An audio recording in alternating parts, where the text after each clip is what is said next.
All right, Akansha, my colleague, joins me live from the newsroom. Akansha, there's complete disruption on the floor of the House, and what is it that the opposition MPs are really demanding?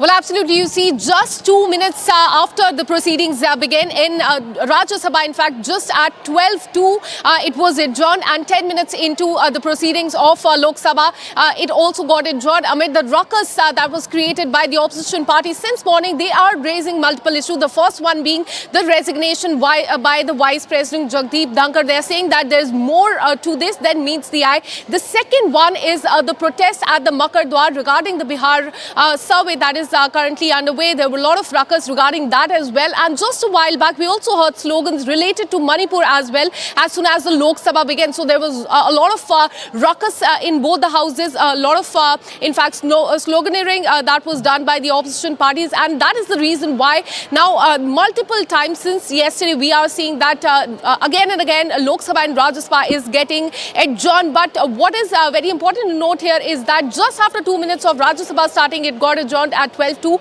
and 10 minutes later, Lok Sabha has now gotten adjourned with opposition parties raising host of issue from Bihar survey that is currently underway to Manipur issue, and also the resignation of Jagdeep Dhankhar. Now at 2 o'clock, both the houses will resume the proceeding. But on the day first of the monsoon session of the Parliament, we saw the same scenes. In fact, deja vu of what has been happening in the last few sessions. Iona, this is something. This has become a pattern as far as the opposition parties are concerned. Whenever the House gets started, there is chaos. There are slogans that are raised by the opposition leaders, and within minutes, the House gets adjourned, and that is what we are seeing this time as well in this particular session of the monsoon session. Now, at 2 o'clock, both the houses will resume. Now it remains to be seen what happens after that. Yep. All right, Akansha, stay on with me. Let's go across to some breaking news coming in. The meeting of the Business Advisory Committee of the Rajya Sabha will be held at 5:30 p.m. this afternoon in the Parliament premises. The meeting will be chaired by Deputy Chairman of Rajya Sabha, Shri Harivansh, and the Leader of the House, JP Nadda, and Parliamentary Affairs Minister Kiran Rijiju, who did not attend the BSc meeting yesterday, have rescheduled the same for this evening. That is the big breaking news that we are getting in at the moment, that the top ministers of the NDA government will convene for a BAC meeting at Parliament premises this evening. That is a Business Advisory Committee this meeting, and the meeting is scheduled to take place at 5:30 p.m. this afternoon to discuss and decide the legislative agenda.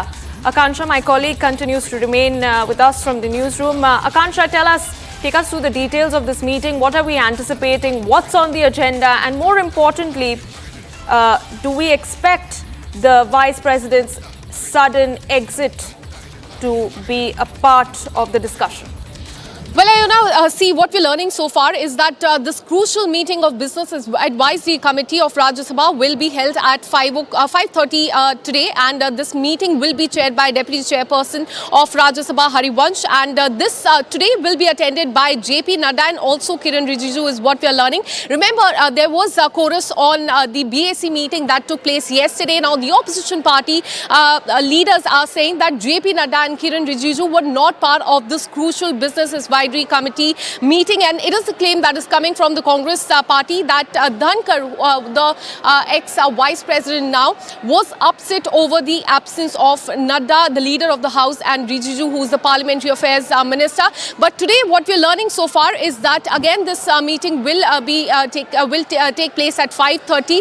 JP Nadda and Kiran Rijiju will be a part of this meeting, and there will be decision on the legislative agenda, a very crucial meeting that will take place in the Parliament today. All right, that was the latest that we're picking up from my colleague Akansha. There's a meeting, a very crucial Business Advisory Committee meeting that is supposed to be chaired this evening at 5:30 p.m. to be precise on the premises of the Parliament, and it will be attended by Rajya Sabha Deputy.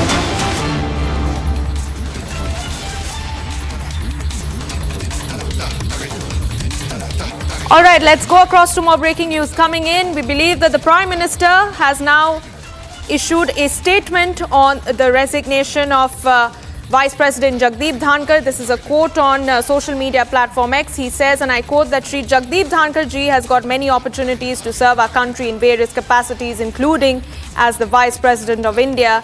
We wish him the very best of health. This is the latest statement that is coming in. It's Prime Minister Modi who has now acknowledged and accepted the resignation of Vice President Jagdeep Dhankhar. This comes shortly after an official confirmation from President Droupadi Murmu as well.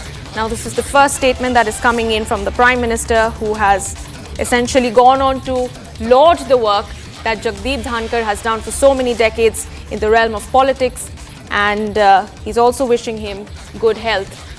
Let's go back to Akanksha, who joins me from the newsroom. Akanksha, this is the first statement from the Prime Minister. What more are you picking up, and how significant is this at a time, especially when the opposition is making reckless claims about and questioning the time of his exit? Absolutely. You see, moments after President of India accepted the resignation of Jagdeep Dhankhar, now the former Vice President of the country, now Prime Minister has taken to social media, and he has in fact posted a message for Jagdeep Dhankhar, saying that Dhankhar ji has got many opportunities to serve our country in various capacities, including as the Vice President of India, wishing him good health. Now remember, Yona, this was in fact the reason that was given by the VP yesterday while he tendered the resignation. He had written to the President that to prioritize healthcare and abide by the medical advice, I hereby resign as the Vice President of India effectively, immediately, in accordance with Article 67A of the Constitution. That resignation letter has now been accepted by the President, but this is definitely a very shocking exit of the Vice President that has come to the fore. It was business as usual till around 4 o'clock yesterday in the Parliament. He presided over the opening day of the monsoon session of the Parliament. He attended the business advisory meeting at 4:30. But now what the Congress party is saying, that there is more to his resignation than meets the eye. They are saying that there are several reasons to believe that the resignation was definitely not because of the health issues that he has stated in his resignation letter.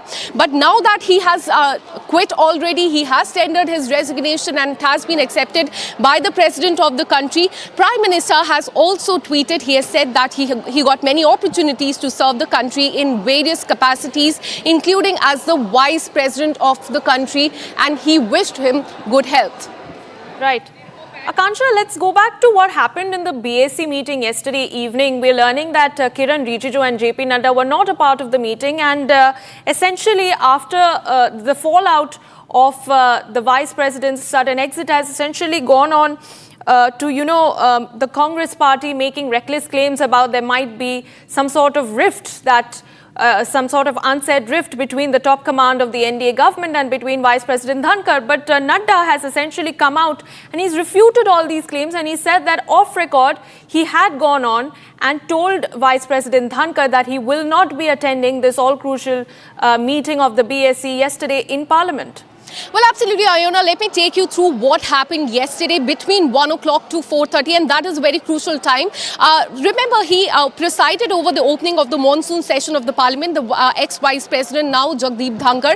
Now, what we're learning is that around 4:30, there was a crucial BAC meeting, that is the Business Advisory meeting that took place. Now, what the Congress party and other opposition leaders are saying, that JP Nadda, who's the leader of the House, and Kiran Rijiju, the Parliamentary Affairs Minister, they were not part of this very crucial meeting. And now the Congress party says that this really irked Jagdeep Dhankhar, and at around 3:55 as well, the government announced that Jagdeep Dhankhar would be in fact visiting Jaipur, is what we are learning.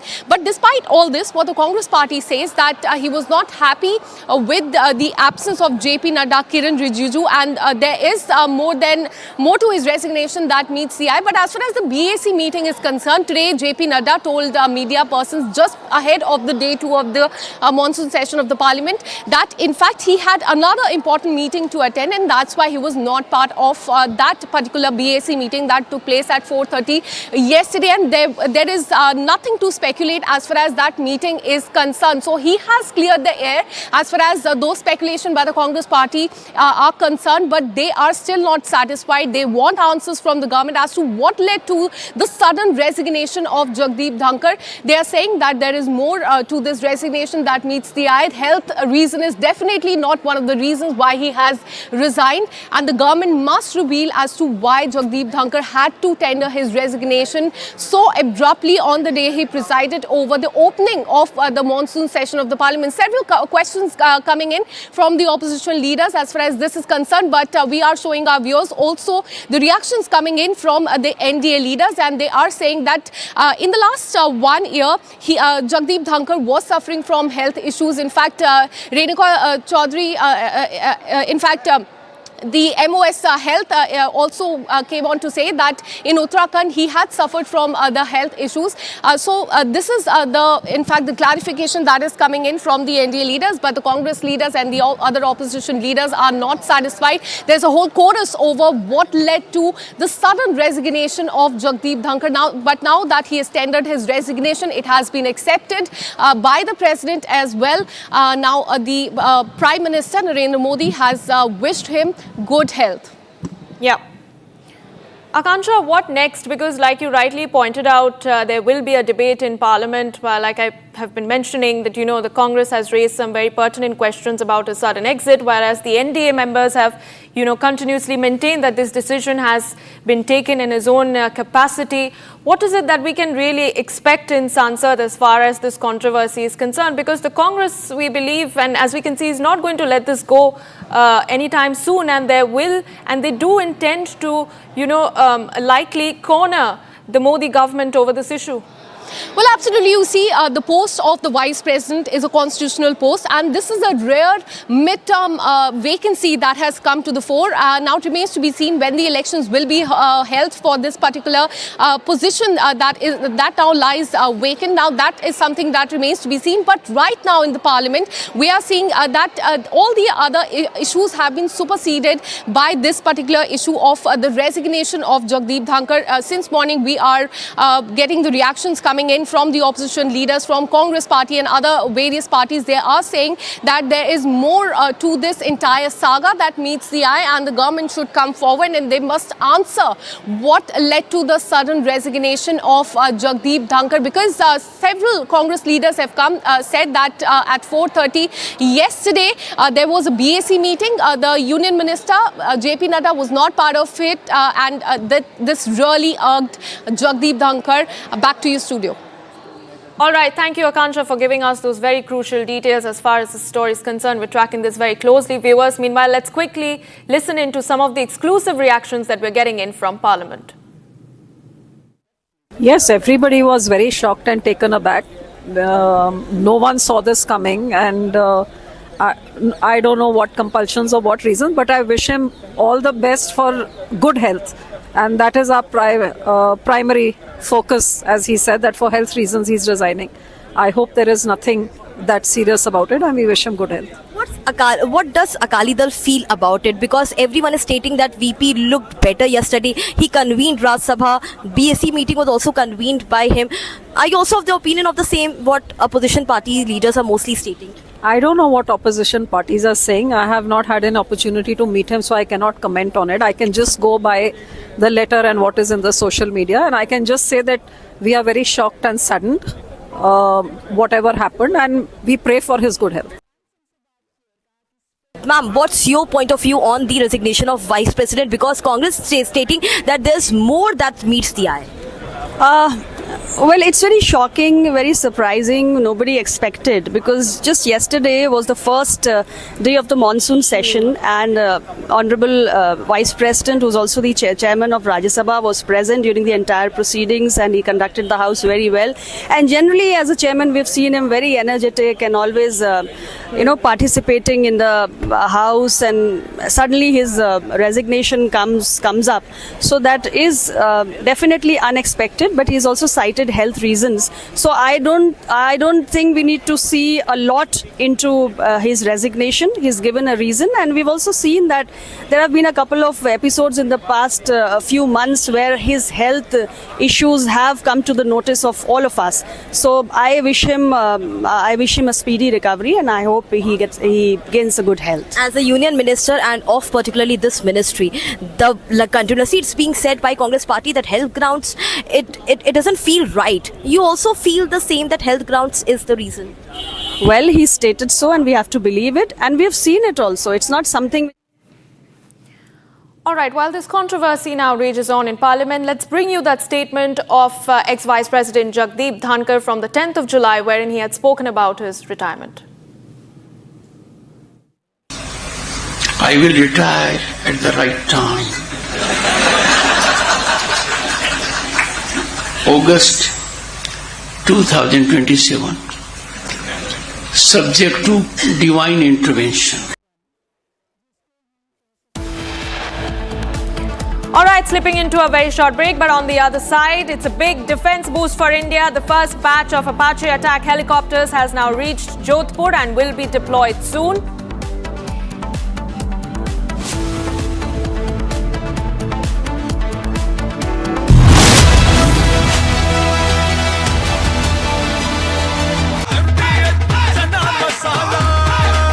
अब छोलिया हो या लोबिया, सफेद चने या काले चने, सब कुछ मजेदार बने।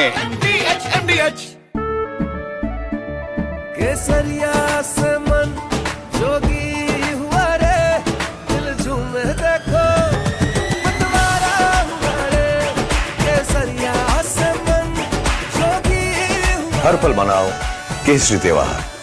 विमल, बोलो जुबान Kesari.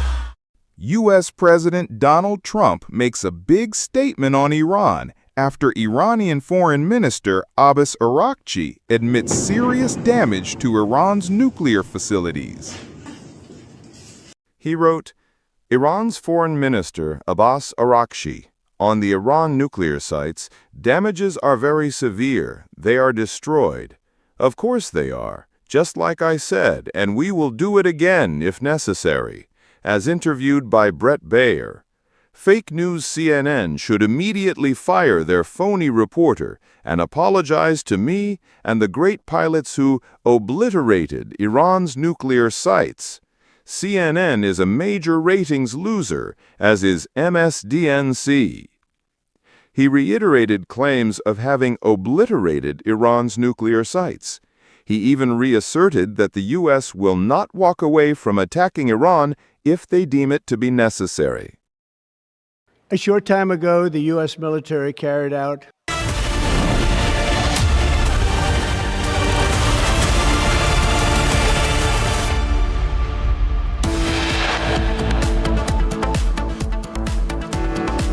First batch of Apache helicopters has reached India. The choppers will be deployed in Jodhpur. PM Modi tweets on Jagdeep Dhankhar's resignation, wishes him good health and says Dhankhar got many opportunities to serve the nation. Congress questions the timing of Vice President Dhankhar's exit, says exit prompted by the BJP. Amid Dhankhar's exit, opposition creates ruckus in the parliament. Congress and opposition to rake up Bihar voter list revision matter in Parliament today, likely to protest against Parliament.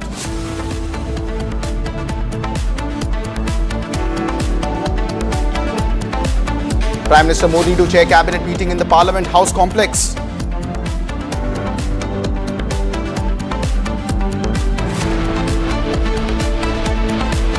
And finally, British Royal Navy's F-35B flies away to Australia.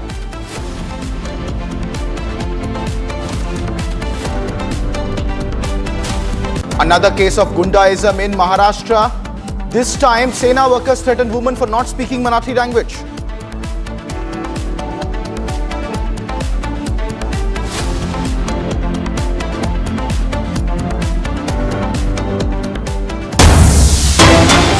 Meanwhile, ladies and gentlemen, let's start this bulletin with more breaking news updates coming in. The first batch of Apache helicopters, the attack helicopters of the Indian Army, have reached India. The choppers are set to be deployed in Jodhpur by the Indian Armed Forces, and it's a massive boost to India's defense prowess. Now, state-of-the-art Apache helicopters, attack helicopters, now bought from US in a massive defense deal. The Indian Armed Forces Particularly, the Indian Army has now received the first batch of attack Apache helicopters which will be deployed in Jodhpur. That's the big breaking news development that is coming in. Those are visuals of the Apache helicopters that have reached India finally. This is the first lot of the Apache helicopters that have reached. In various tranches, we will be receiving subsequent orders of the Apache helicopters. These are attack helicopters specifically procured by the Indian Armed Forces for the Indian Army. It's a formidable attack helicopter with about 30 mm chain gun. And Apache also carries laser-guided Hellfire missiles designed for precision targeting along rocket pods and capable of engaging multiple threats together. It is believed to be one of the major and one of the best attack helicopters in the entire world, and India has now procured an entire tranche of them for the armed forces, particularly the Indian Army this time. This is the first tranche that has been received at the Hindon Air Base.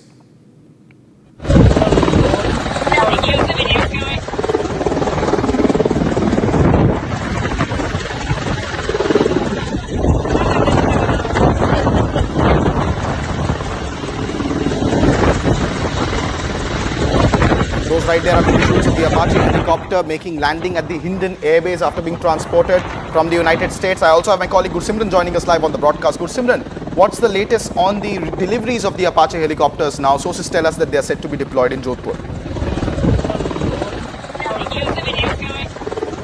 Shot in the arm of Indian Army's Aviation Corps because they have got the Apache attack helicopters. This is going to help India in multiple ways. If you speak of the Indian Army, they have placed an order of the 6 Apache attack helicopters, of which the first consignment has been received by the India, and it will be deployed on the western borders to tackle the threat that is emerging, or any threat that can emerge in days to come. Because what we have seen, the situation that has unfolded with the Pakistan in last couple of months, the importance of the Apache attack helicopter becomes manifold, and the specialty continues to be the longbow sensor that is part of this helicopter that is placed above the rotor, and it can actually see the threats that are coming, and it can decimate them without this helicopter being airborne. Apart from this, also the important thing is the 30 mm chain gun that can decimate the enemy's infrastructure within no time, and also the Hellfire missile that can be guided at its way to the target. So these are going to be very important and the crucial aspects of this Apache attack helicopter, and India has now joined the list of those elite countries, including the US, UK and also the Israel, that use these helicopters for their security and also to attack the adversary, to carry out the attacks on the adversaries. Its deployment on the western borders also speaks volume about the Indian Army's preparedness and also the threat assessment, that they know that the western borders, they are really very crucial for the deployment of such high-tech machines that the Indian Army is getting. And now the first consignment has been received. It was received, and the video of the Hindon Air Base has also surfaced, wherein Apache attack helicopter can be seen. Now it will be deployed in the Jodhpur, the Rajasthan international border, and upon the threat perception, it can actually scramble within no time to totally decimate the enemy's infrastructure or the enemy target. Yes, Gursimran, and this is indeed a massive development as India now joins various nations of the world, including the United States, the United Kingdom, Israel, Egypt, and now India becoming the 5th nation in the world to operate the Apache attack helicopters. Ladies and gentlemen, India already operates about 2 squadrons of the AH-64E Apache, which is one of the world's most advanced attack helicopters. In fact, 2 squadrons were inducted in the Indian Air Force when a deal was signed during President Trump's first term, and this deal was also reached in 2015 initially, and subsequently the deliveries of 22 Apache helicopters to the Indian Air Force was completed, and now these 6 new ones are being specifically inducted to the Indian Army's Aviation Corps, particularly in Jodhpur, where this new squadron is being raised. And Apache is believed to be the tank in the skies with its Hellfire missiles, precision targeting capabilities, and its massive influence in the battlefield. It's going to be a complete game changer in the Western theatre. Gursimran continues to be live with us. Gursimran, also tell us about how important Apache helicopters acquisition for the Indian Armed Forces, particularly the Army in particular, and its deployment in the forward areas of Jodhpur, where we saw during Operation Sindoor, the entire Western Front was active, is going to be a significant game changer for the Indian Armed Forces. See, it's undoubtedly the game changer because the Indian Army has got the tech and the machine in their hand that has proven its mettle in the past as well. See, it was for the last almost a decade's time that the Indian Air Force has been using the same, because Indian Air Force got it for the first time. The first procurement was done by the Indian Air Force. They got the Apaches to them. The Apaches have been used in multiple exercises or the operations that have been conducted, though it was not the scale that the Operation Sindoor actually witnessed. But yes, there were drills that were conducted, and Apache proved to be one of those who stand alone when it comes to actually occupying the skies. And that's why it was decided that the Indian Army's Aviation Corps, they will be procuring the Apache, and the order was placed with the United States Boeing. And now the delivery has come. The first consignment has been delivered to the Indian side. It is very important because, see, it is going to be an extra edge for the Indian Armed Forces, because we know that the Indian Air Force already has their fleet of the Apaches, but now Indian Army also getting them and also placing them very close to the international border, to the western border. That means that it is not only that the deployment, but it is also the deterrence and a message that is being sent, because the deployment of the Apache helicopters, this elite machine, very close to the borders, also sends a message to the adversary that what kind of posturing the India is taking, because we saw that during Operation Sindoor, the way Indian Navy, via its posturing, has totally decimated the adversary's plan. So does is the case like here, when the deployment of the Apache is being done so close to the international border, the Indo-Pakistan international border. And this machine that stands out when it comes to its radar systems, the high-tech radar system, or its Hellfire missiles and the chain gun systems that are latest ones, and they have the capability to decimate the adversary within almost no time. Thank you very much, Gussimran, for those details. Ladies and gentlemen, that's the big update coming in today at the Hindon Air Base. The India's tank in the skies. Apache helicopters have finally landed. Meanwhile, ladies and gentlemen, security forces continue to remain on high alert amid the ongoing Amarnath Yatra, and Republic gains exclusive access to facial recognition watch list of anti-national elements and overground workers. Our colleague Zeenat Fazil brings you this report. Take a look.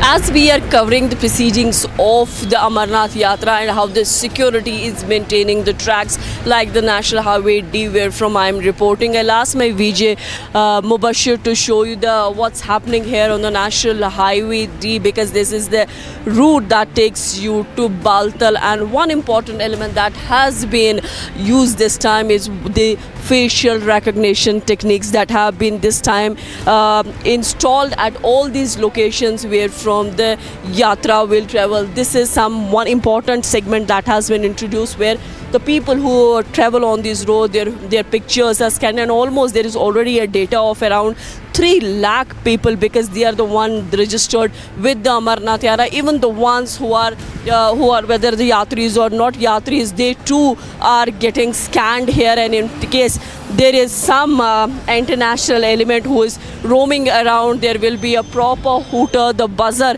and the post that you see here, that they have a complete data of those international like OGWs who have the links with the terror organization. The hooter will buzz and will immediately alert those people who are here and they are the part of the deployment. Then this person will be segregated from the rest of the lot, because the kind of screens that you see and the technology, despite a very small bunker, but it is quite effective in managing the tracks and identifying those who can create law and order here. So all these posts have been helped to the Jammu and Kashmir police, to the CRF. Actually, the deployment that is here on duty 24/7, and then as my VJ Mubashir is showing you the kind of drill that goes here 24/7. The people who travel on National Highway, how they are being scanned, they are being searched, their identities is being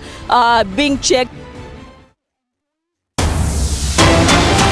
And meanwhile, ladies and gentlemen, big development coming in from the Supreme Court of India. The Supreme Court has directed all owners along the Kawad Yatra route to display licenses and registration certificates at their establishments. This is a big win for the Yogi Adityanath government. Coming in from the Supreme Court of India, the order of the Supreme Court now reads that we have been informed that today is the last day of the Yatra. In any case, it is likely to come to an end. At this stage, we say that all respective hotel owners shall comply with the mandate of displaying the license and registration certificates as required statutorily Delhi. We will not go into other issues. That's the big statement coming in of the Supreme Court of India on almost the last day of the Kawad Yatra. Now the Supreme Court refuses to go into the merits of the other arguments and says that all restaurant owners will have to statutorily comply and display their names, that is through the display licenses and the registration certificates. It's a massive vindication and victory for the Yogi Adityanath government. Like last year, even this year, the QR code mandate of the Yogi Adityanath government, which requested all hotel owners to display their names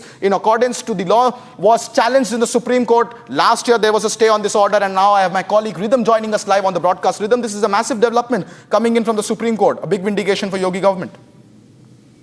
I think Mukul Rohatgi took it away for the UP government this year when he said the regulations are framed under central law.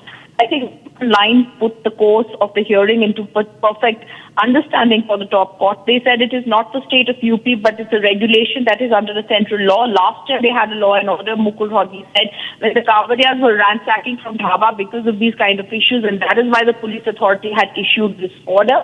In fact, he also said last year an ad interim order was passed without hearing us. He also said, I'm only following a central law that's applicable for the entire country. Justice Sundaresh said, we will close this application by saying then follow the mandate of displaying the license. Mukul Rohatgi said the decision is only by a professor.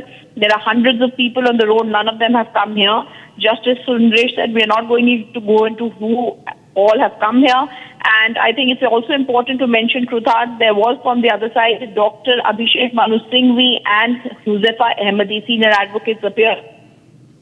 Now you read out the order. The court has passed a simple order closing the application by saying this is the last day of the yatra, likely to come up at the end of the near future. Therefore, at this stage, we will only pass an order that all respective hotel owners will comply with the mandate of displaying the license and the registration certificate as per the statutory requirements. They're not going into the other issues argued. They're making clear of that. But this is a big win for the Yogi government because all hotel owners along the Kanwar Yatra route to comply with the statutory license and requirements now. Indeed, Rhythm, and it is a significant development because last year there was a stay order. This year the Supreme Court refused to put a stay, and now effectively the yatra is about to end, and yet it has not gone into the QR code issue. How significant it is legally speaking in terms of the change in the position of the Supreme Court since last year? The Supreme Court's position has not changed. The Supreme Court has clarified they are not an issue. But when the advocate of India the argument point law, this is a central law that has to be Supreme Court agrees that has made the Supreme Court stable registration certificate. All right, I think I've lost that line, but ladies and gentlemen, that's a big development coming in for the Supreme Court of India, which has now refused to get into the matter of the QR code. Meanwhile, ladies and gentlemen, in a shocking incident, women workers of Shiv Sena Uddhav Balasaheb Thackeray faction threatened Hindi-speaking women and forced her to apologize publicly for not speaking Marathi. Now, the confrontation has escalated after the woman who was being pressurized to speak in Marathi asserted that she would continue to speak in Hindi, stating that she does not know Marathi. Now, this is yet another incident of hooliganism over the Marathi language row, which has escalated in recent weeks since the rally of Raj Thackeray and Uddhav Thackeray that happened in Mumbai. Subsequently, there have been various incidences of alleged gundaism and hooliganism where common citizens are being threatened and forced to comply by speaking Marathi, and other citizens from maybe neighboring states or other states who are unable to speak Marathi have been facing a lot of backlash from these activists.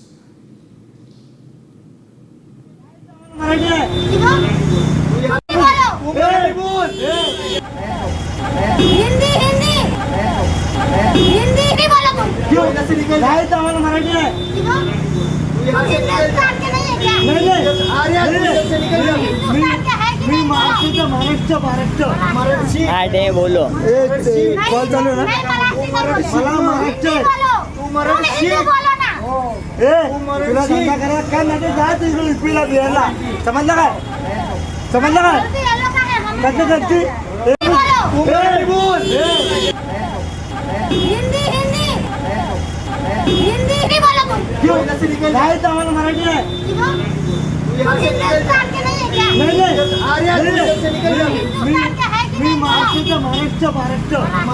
अरे बोलो call चालू है ना मला महाराष्ट्र तू मराठी तुला धंदा करा काय नाही जा तू युपीला बिहारला समजलं काय कसं करते मराठीत मी मराठीत बोलणार मराठी बोलणार मी मराठी शिकणार जय महाराष्ट्र बोल हात जोडून बोल जय महाराष्ट्र जोरात बोल नहीं तो बिहार भेज देंगे भाई तेरे को उच्चारी केली मला माफ कर मला माफ तेरा धंदा बिंदा ना सब बेड़ा बंद. Meanwhile, ladies and gentlemen, that's the story that is developing in Maharashtra. I have my colleague Satya Prakash joining us live on this broadcast. Satya Prakash, where is this entire incident from? And in the second sequence, we also see that the woman was almost forced and coerced into issuing an apology subsequently, surrounded again by some workers of Shiv Sena Uddhav faction this time. देखिए सचिन, जिस तरह से घटना हुई उसके बाद कहीं Shiv Sena Uddhav Thackeray group के कार्यकर्ता महिला कार्यकर्ता पहुंची और उनका कहना था कि महाराष्ट्र में रहना है तो मराठी बोलना पड़ेगा. इसी को लेकर विवाद हुआ था और महिला से माफी मांगा गया. मैं इसमें दुकान में मौजूद हूँ. यहाँ पे अंदर महिला है लेकिन वो ज्यादा बात नहीं जिस तरह से लगातार धमकाया गया उनको कहा गया. उसके बाद कहीं से मामला बढ़ता गया और यहाँ पे जो महिला कहना अगर हमें बिहार में नौकरी मिल जाएगी तो महाराष्ट्र में मुंबई में एक दिन भी नहीं रहूंगी. तो जिस तरह से धमकाया गया कहा तो महिला कहना है कि मुझे मराठी नहीं आती और यहाँ पे हम 3 साल पहले आए थे और मराठी हम अभी इतनी जल्दी सीख नहीं सकते. इस तरह से हमें धमकाना इस तरह से माफी मंगाना कहीं कहीं गलत है. फिलहाल मामला कहीं कहीं जिस वक्त महाराष्ट्र में मराठी बनाम हिंदी का मुद्दा लगातार बढ़ रहा है और जिस वक्त विवाद बढ़ रहा है तो अलग अलग जगहों पे इस तरह से आ रहे हैं. फिलहाल महिला का कहना है कि अगर आज सरकार हमें बिहार में नौकरी देगी तो आज ही हम महाराष्ट्र छोड़ने के लिए तैयार है. सक्षम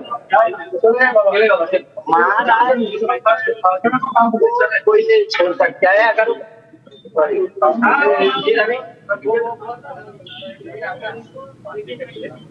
Thank you very much, Satya Prakash, for those details coming in from Maharashtra, where once again Gundaism over the language row is on the boil, ladies and gentlemen. Those are visuals coming in from Ghatkopar last evening, where a woman was allegedly forced by Uddhav Thackeray's party's workers to speak in Marathi. Meanwhile, ladies and gentlemen, a lot more is making news across Bharat. Let me take you through all those headlines in the next 1 minute. Bharat 1 Minute brought to you by Canara Bank. Together, we can. In a major crackdown, security forces in Manipur arrested 7 active insurgents, including 3 KCP cadres, and recovered large cache of arms and ammunition in multiple operations.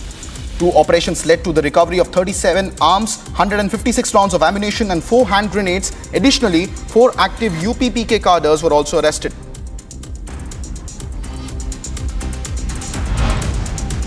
A massive landslide triggered by continuous heavy rainfall since last night has led to the closure of the Jammu-Poonch National Highway. The incident occurred in the Mandana area of Surankot Tehsil in Poonch district, where mud and rocks slid onto the roads, completely blocking vehicular movements and disrupting connectivity in the region. In a joint anti-Maoist operation, the Jharkhand Police, along with the Special Task Force and CRPF's 60th Battalion, recovered 14 IEDs weighing 2 kilograms each. Local hand grenades and ammonium nitrate powder and other explosive materials from the jungles were also recovered under the Chaibasa police station limits in West Singhbhum district. According to the police, explosives were destroyed on the spot through a controlled blast as per standard operating procedure.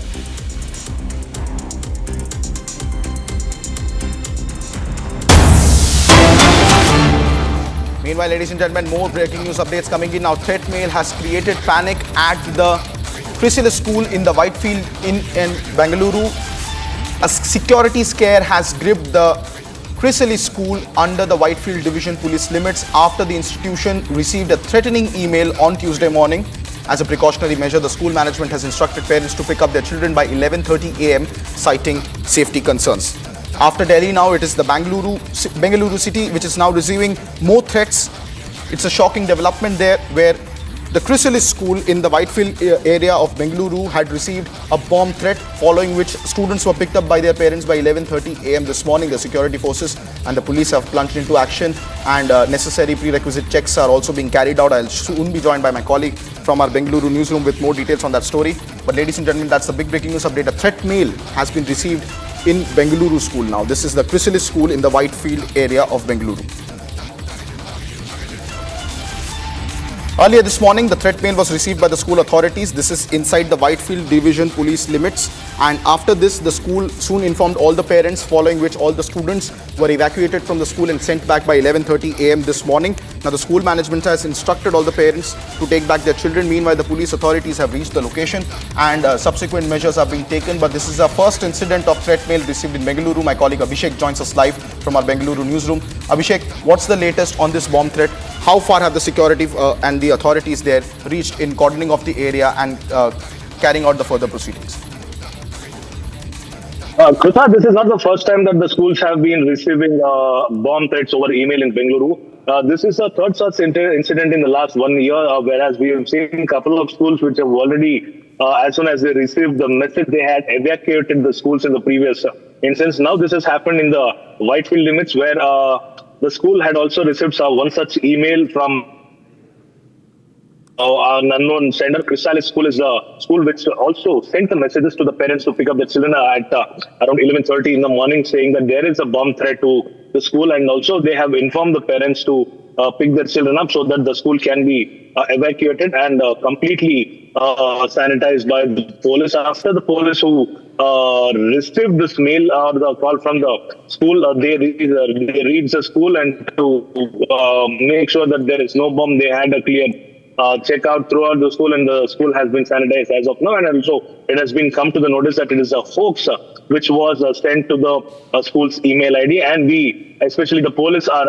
actually looking for the culprit who's behind this email as of now. We are waiting for an update from the DCP as of now. Kritan.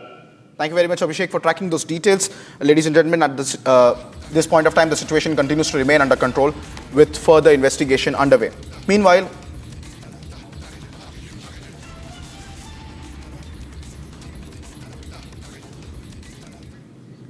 days after a video of a man eating fried chicken inside the ISKCON Govinda restaurant in London sparked massive outrage, the man is now in the center of a new controversy and has now issued a statement. This is the full story of what exactly happened at ISKCON London.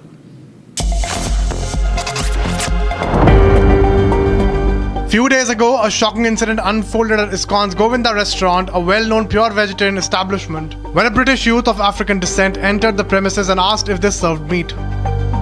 Upon being informed that the restaurant only serves vegetarian food, the man brazenly pulled out a box of chicken from KFC and proceeded to eat it inside the restaurant. After the incident sparked outrage, the man has now apologized.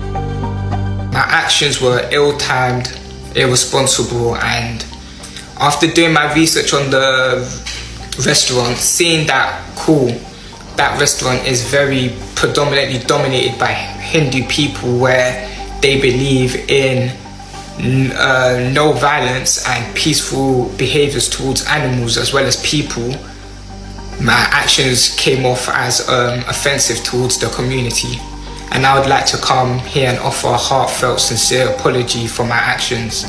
I just felt like it was just needed just to say a very good, sincere apology to the people I've offended. I would also like to make a comment on this rumor that I walked inside the Hindu temple and I started apparently eating chicken in the actual Hindu temple, which is completely false. Despite me obviously being Christian faith and not believing in any other religion, I'm not the type of person to go out and start disrespecting any other religion, whether it's obviously Jewish, Hindu, Muslim. That is not me. And that is shown in this clip right now. When I realized that I was walking into the temple and I have genuinely no business there to be in such a religious place, I took myself out of the equation, apologized, and I went into the vegan restaurant where I was gonna go do my pranking. Now, if I had known that that vegan restaurant was with the temple, I would have never filmed that prank in that specific restaurant and I'd have left.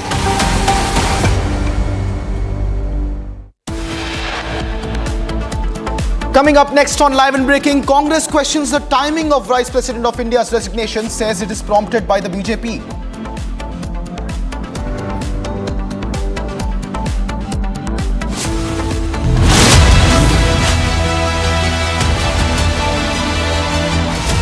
आधे bowl दही में 4 चम्मच MDH चटनी पुदीना मसाला डाला, stir करो, पुदीना चटनी तैयार। MDH चटनी पुदीना मसाला।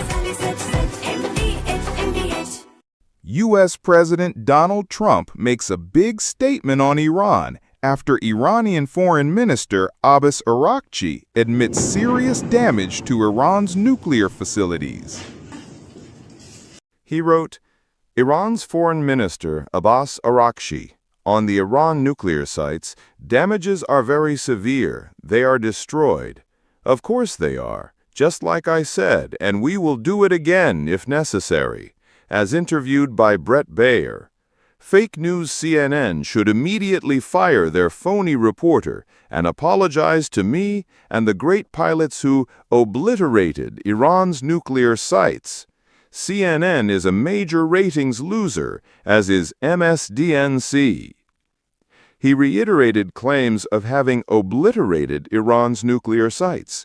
He even reasserted that the U.S. will not walk away from attacking Iran if they deem it to be necessary. A short time ago, the U.S. military carried out massive precision strikes on the 3 key nuclear facilities in the Iranian regime: Fordow, Natanz, and Esfahan. Everybody heard those names for years as they built this horribly destructive enterprise. Our objective was the destruction of Iran's nuclear enrichment capacity and a stop to the nuclear threat posed by the world's #1 state sponsor of terror. Tonight I can report to the world that the strikes were a spectacular. दादी के हाथों का जादू और खुशबू से महकता घर, माँ की मुस्कुराहट और खाने की सुगंध। MDH गरम मसाला, क्योंकि हर रिश्ता है स्वाद से जुड़ा। केसरिया से मन जोगी हुआ रे, दिल झूमे देखो मतवारा हुआ रे। केसरिया से मन जोगी हुआ। हर पल मनाओ केसरी त्योहार। विमल, बोलो जुबान Kesari. U.S. President Donald Trump makes a big statement on Iran after Iranian Foreign Minister Abbas Araghchi admits serious damage to Iran's nuclear facilities. He wrote, Iran's Foreign Minister Abbas Araghchi, on the Iran nuclear sites, damages are very severe. They are destroyed. Of course they are, just like I said, and we will do it again if necessary. As interviewed from Asia's largest news headquarters, setting the agenda for Bharat.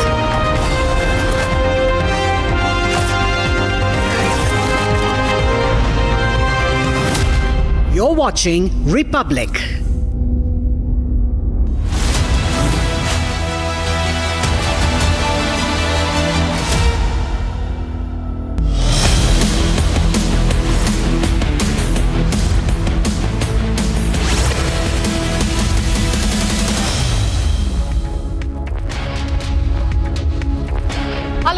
Watching Republic TV with me, Akanksha Khajuria. There's a massive uproar over the resignation of the Vice President Jagdeep Dhankhar. That resignation has been accepted by the President of the country, and in fact the Prime Minister has wished him good health. We'll get you more updates on this, but first, as always, the headlines. First batch of Apache attack helicopters have reached the country. The choppers will be deployed in Jodhpur. President of India accepts Jagdeep Dhankhar's resignation. Dhankhar wrote to the President last night stating health issues. Prime Minister tweets on the resignation, wishes him good health and says Dhankhar got many opportunities to serve the nation. Congress is speculating. They have questioned the timing of the exit of the former Vice President. Opposition creates ruckus in the Parliament as well.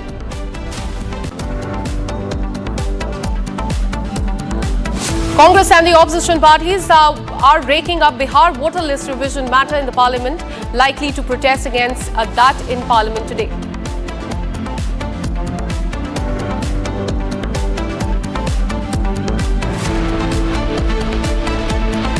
Big win for Yogi government. Top court directs all the hotel owners along the Kavod Yatra route to display license and registration certificate.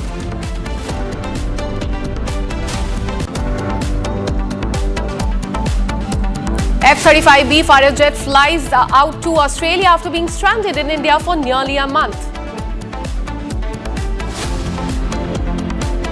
Another case of hooliganism has come to the fore in Maharashtra. Shiv Sena workers threaten a woman for not speaking Marathi language.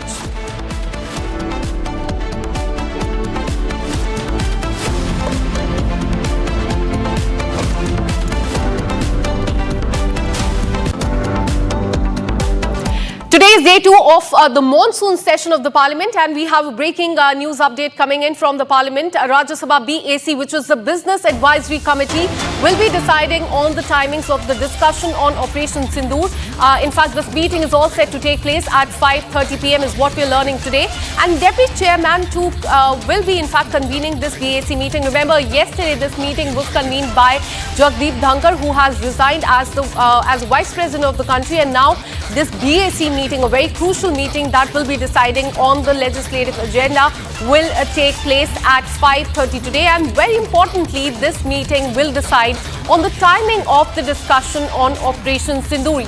Remember, yesterday on the day first of the Parliament, the news came in that Operation Sindoor will be discussed in the Parliament next week, because this week Prime Minister will not be in the country. So this discussion will take place next week. What will be the timings, how long the discussion will be, is something that will be decided in this BAC meeting that is all set to start at 5:30 in the Parliament today.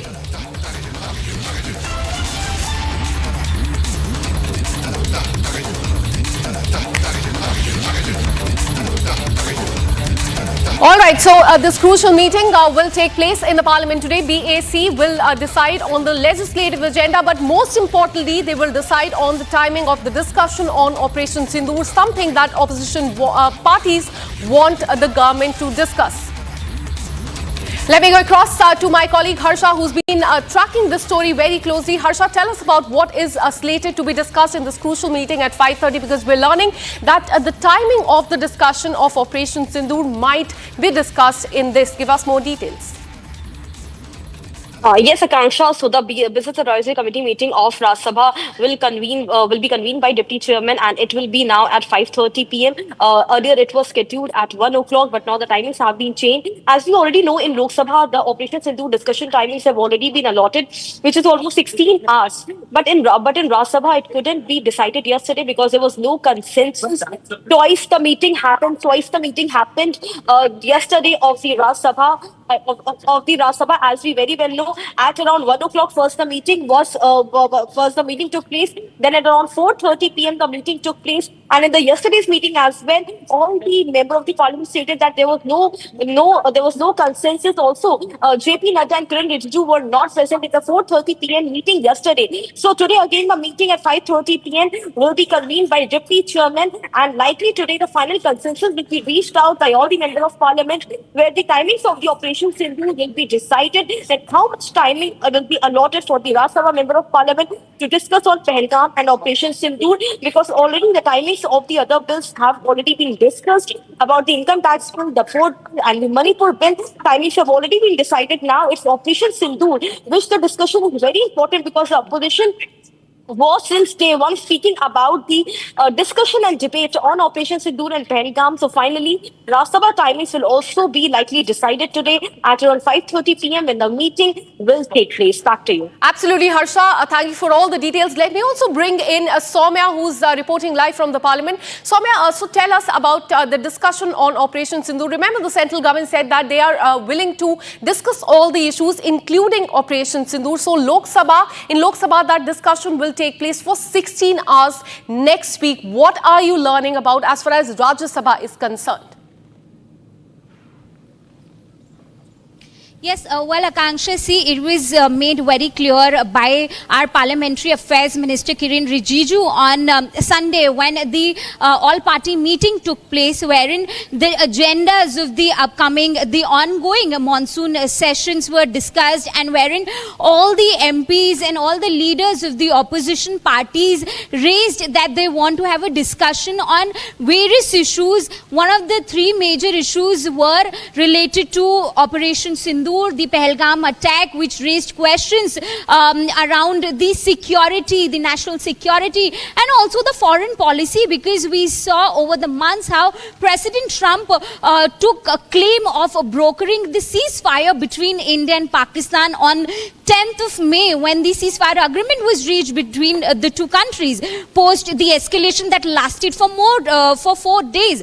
So now, it was made very clear by Kiren Rijiju, the Parliamentary Affairs Minister, that they are up for any sort of discussion which is of utmost national interest. They are not going to shy away from these discussions. However, at the end of the day, they have to understand, by he meant that the opposition parties, the MPs and the leaders have to understand the discussion will only flow in a better manner and will only happen once these are done within the laws, the rules and the conventions.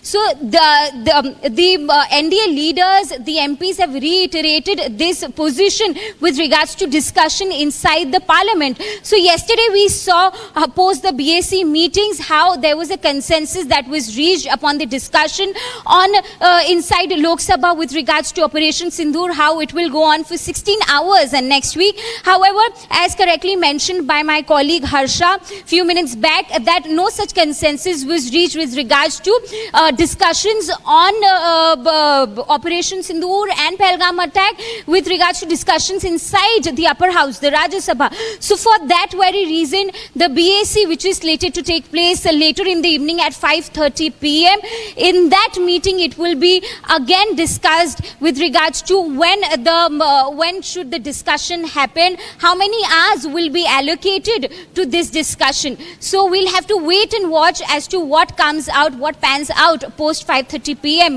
Later today. An important point to note here is that in this meeting today, the Deputy Chairperson Harivansh Narayan Singh will be convening this particular BAC meeting now that VP Jagdeep Dhankhar has resigned, has given his resignation yesterday. However, yesterday both the BAC meetings were convened by Jagdeep Dhankhar himself.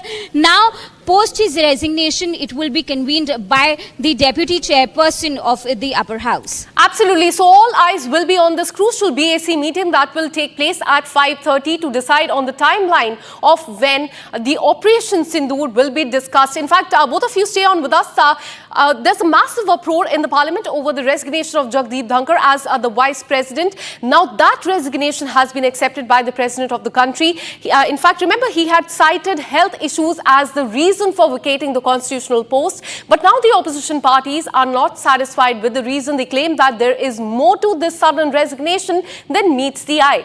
Congress has called Dhankhar's resignation shocking and unexpected. In fact, Congress leader Jairam Ramesh has questioned the official explanation behind Vice President Jagdeep Dhankhar's sudden resignation, hinting at a deeper political undercurrents. He has, in fact, issued this statement as far as the resignation is concerned. We are also getting in exclusive responses after the resignation by Jagdeep Dhankhar, which has now been accepted by the President. Listen in. Chaudhary, what's your response to VP's resignation as Congress continuously stating that there is more that meets the eye? अक्लमंद को इशारा काफी है। देश भर समझ रहे हैं कि क्या नाटक चल रही है भाजपा में, ये नाटक चलते रहेगी। तो फिर हमने अब ये वायरस जो अजीब वायरस फैल रही है भाजपा में, इसमें कई पेशेंट अब प्रवेश हो जाएंगे, आप देखते रहिए। But as Jairam Ramesh is stating, why Congress believes that something happened between 4:30 p.m. Because JP Nadda responded that he informed Vice President about his skipping the BAC meeting. I don't know. Jairam Ramesh ji may have better knowledge about all this. I am not in the know of all this. But Congress and other opposition parties will be raising this issue in the parliament today. Well, let's see what's going to happen, because there's something weird going on. So let's check it. What weird? Ma'am, you're again stating that there's something weird. What look like? The House notification that Parliament will come into session has been given to members of Parliament and the whole country more than 25 days ago. Everything was fine. Suddenly overnight, yesterday the session started. That was also fine. And suddenly by evening there is a crisis and you have the Prime Minister travelling outside the country. Today the country has no Vice President. We are headless in so many ways. बहुत अचानक है, बहुत दुर्भाग्यपूर्ण है। हम तो उनके अच्छे स्वास्थ्य की कामना करते हैं, लेकिन आपने देखा होगा कि सारे विपक्षी दलों के नेताओं ने अपनी चिंता व्यक्त की है, लेकिन केंद्र सरकार की तरफ से किसी मंत्री ने, प्रधानमंत्री जी ने अपना कोई बयान नहीं रखा। तो सवाल ये उठता है कि क्या केंद्र सरकार के पास पहले से जानकारी नहीं थी, क्या पहले से ये सूचना नहीं थी कि उपराष्ट्रपति के मन में ये बात झलक रही है? और अगर नहीं थी तो ऐसा रिश्ता जो एक समय पे हमें लगता था कि बहुत संतुलित रिश्ता था, आज रिश्ता में इतना बदलाव क्यों? क्योंकि कल भी हमने देखा कि उपराष्ट्रपति की एक बैठक में केंद्र सरकार के मंत्री अनुपस्थित थे। तो मुझे ये चिंता का समय लगता है और केंद्र सरकार को देश को स्पष्टीकरण देना अनिवार्य है कि वो देश को किस प्रकार से आगे लेके जाएंगे।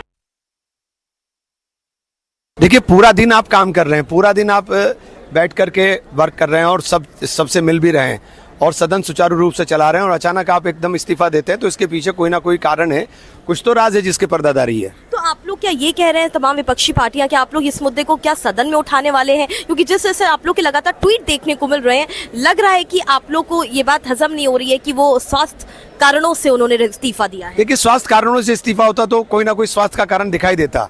आप स्वस्थ तरीके से काम कर रहे हैं, आपके शेड्यूल प्रोग्राम लगे हुए हैं, कोई ना कोई बात है जिससे आप इतना हाथ हुए कि आपको इस्तीफा तक देना पड़ गया। तो सदन में ऐसा क्या हुआ जो आपको लगता है कि जिसकी वजह से ऐसा निर्णय लिया, या फिर वाकई में कुछ है? मैं उस सदन का मेंबर नहीं हूँ, लेकिन कुछ ना कुछ तो है। Yes, everybody was very shocked and taken aback. No one saw this coming, and I don't know what compulsions or what reasons, but I wish him all the best for good health, and that is our primary focus, as he said, that for health reasons he's resigning. I hope there is nothing that serious about it, and we wish him good health. What does Akali Dal feel about it? Because everyone is stating that VP looked better yesterday. He convened Rajya Sabha. BSc meeting was also convened by him.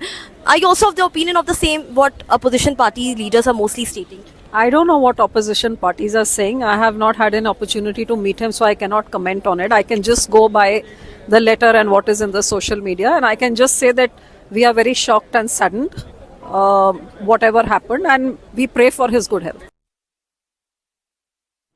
Let me once again bring in my colleague Soumya, who's reporting live from the Parliament. Soumya, so there's chorus amid the opposition parties. They are saying that this has come as a surprise. This is a shocking exit by Jagdeep Dhankhar. What are your sources in the opposition party?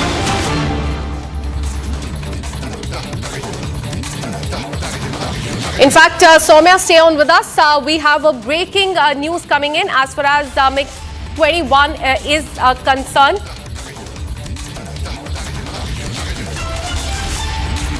After providing more than 60 years of service, what we are learning is that the MiG-21 fighter jet is all set to retire, and a formal ceremony, a send-off has been planned for September, according to, in fact, several reports that have come to the fore. The last batch of the aircraft belonging to 23 Squadron will be decommissioned at the ceremony that will take place in Chandigarh in September 19th, and the MiG-21 leaves behind a mixed legacy. It was India's first supersonic jet, granting a technological edge in 1960s and 1970s, but it later became quite infamous for the frequent accidents, earning nicknames such as the flying coffin. Now, what we're learning is that India's longest serving fighter jet, the MiG-21, is all set to retire. All right, let me go across to my colleague Gursimran, who's been tracking this story. Gursimran, tell us more about the MiG-21 fighter jet. We are learning that there will be a formal ceremony to bid it goodbye in September in Chandigarh. What more details do you have? Yes, on 19 September 2025 from Chandigarh, there will be a farewell that will be given to the MiG-21, which was once considered as the game changer for the Indian Armed Forces, starting from the 1965 war with Pakistan to 1971 when we saw the rise of Bangladesh taking place, to 1999 Kargil war, and also the Balakot air strikes that the Indian forces carried out at the terror infrastructure of the Pakistan. In the Pakistan-occupied Jammu and Kashmir, MiG-21 has played a very pivotal role, and even during the Operation Sindoor, it was all on the toes that if needed, it will deliver what it is actually supposed to, because being the first supersonic jet of the Indian Armed Forces, it has proved its mettle over time. But yes, the fatalities that we have seen during the MiG-21 crashes that have taken place over the time, and often it was referred to as the flying coffin for the Indian Armed Forces, the armed force personnel that are operating the MiG-21. But now the 23rd Squadron, known as the Panther Squadron, that will be retiring, officially bidding a farewell to the Indian Armed Forces on 19th of September, when an official farewell will take place at Chandigarh. See, it is also that earlier we were speaking that as the country moves ahead when it comes to the forward procurements, now those old fleets that have gone through multiple variations over the time, they are now coming to an end, and it was a long pending demand from various quarters that it is a high time, because it's been roughly more than 6 decades time that the MiG-21 has been operational. Now it's the high time to retire it before it actually costs more life to the Indian Armed Forces, to more brave hearts of the country. And now in the month of September, it will be given a farewell. But yes, it has a history starting from the 1965 to its active operations in 2019, when the airstrike was carried out at Balakot terror bases by the Indian Armed Forces. Absolutely, Gursimran. Stay on with us. Let me go across to Pranav, who joins me live from newsroom. Pranav, we're learning that after serving the nation for 60 years, now MiG-21 are all set to retire in September in Chandigarh. In fact, that is when it will be a bit goodbye. Tell us more about the history and how it has served the nation in the last 60 years. The Indian Air Force had actually inducted the MiG-21s in the 60s, in 1963 in fact. So they've been one of the oldest platforms that have been in service in the Indian Air Force. At least, I mean, over the years, while they have participated in most of the exercises and combat operations, over the recent past, in fact, between 2010 to 13, there were 14 MiG-21 crashes. So, there was a time when MiG-21s actually attained the term of flying coffins. So, it's actually an opportune moment for them to get retired. There have been several upgrades, though, but still, the identity that they gained was that of a flying coffin. So, it's probably a high time that the Indian Air Force is retiring them. And they will, of course, be replaced with the incoming aircraft, such as the Rafales and the Tejas. Absolutely. Pranav, also tell us about how it was used during Balakot strike. As you also mentioned, it was called flying coffin because of spate of incidents that had come to the fore. Could you tell us about these incidents in the last few years? Could you just repeat the question? Pranav, as you rightly said, that this was called as the flying coffin because of the spate of incidents that have come to the fore. Could you walk us through those incidents that led to it being named as flying coffin? Yes, actually, there were a number of crashes that took place. There were, in fact, certain organizations that were created. In fact, widows of pilots who had lost their lives in MiG-21 crashes had, in fact, made a case to the defense ministers. Subsequent, 2 or 3 defense ministers during different terms, were given with these representations. So that these crashes are the ones that led. As I said, between 2010 and 13 alone, that is just before this government took over, in fact, there were 14 MiG-21 crashes. So that's one of the reasons which led to them being labeled as flying coffins. Absolutely. So after serving the nation for close to 60 years, now it is all set to retire. Thanks so much, Pranav and Gursimran, for giving us all those details. Now shifting our focus, the Amarnath Yatra is in full swing amid the heightened security in Jammu and Kashmir, and multiple agencies including the JK Police, the CRPF, ITBP, Army and the Shrine Board are operating together under one roof, ensuring seamless communication and quick response. Our colleague Zenat Faisal brings us the report from the ground. As we are covering the Amarnath Yatra, and this is from the Baltal access. This is one of the shortest routes when you take route to Amarnath cave. In fact, I'm here at the surveillance room, and this is one such room where you get the real-time information about the people who are in your surroundings, the people who are taking care of your security, the people who are moving towards the Amarnath cave, and those who are doing the darshan. As per Jammu and Kashmir Police, the screens have been divided into 12 parts. Then in each screen you see different kind of figures, and there you have a numbering that tells you that where exactly a help has to go, whether a person who is in the surrounding, if at all he comes with an international history, he is an OGW or trying to create a disruption, he will be immediately, the police will be immediately alerted, because the facial recognition system has been installed where you have the images of around more than 3 lakh people. So if any person who is in the, who's a history cheater, the siren will blow, it will alert, and he will be detained immediately. Then you see the people with the backpacks, they go inside these tents, because most of them are yatris, but still if there any suspicious movement is observed, again an alert will be sounded. Then you see the tracks, the buses, in case any person tries to do some hanky-panky with any of the bus that has been stationed, because this is showing you, giving a full view of the bus yard where the travelers, they are using these bus because they are the registered yatri. So everything gets monitored, and even the darshan, the people who are doing the darshan, doing the puja, the real time is their visual can be seen, and if at all there is an untoward incident, immediately a response, immediately a help will be sent. So that also tells you how the security of the yatris, the locals, and even the pony walas or these palki walas who are the service providers of this entire yatra, which will culminate on the 9th of August. So all kind of help, all kind of monitoring is taking place from this very place. With Bharat 1 Minute brought to you by Canara Bank. Together we can. UK's F-35B fighter jet, which made an emergency landing at the international airport over a month back, takes off to Australia today after 38 days in the country. Known to be one of the most advanced fighter aircraft in the world and worth over $110 million, the jet remained grounded at the international airport in Kerala since June 14th after it developed a technical snag.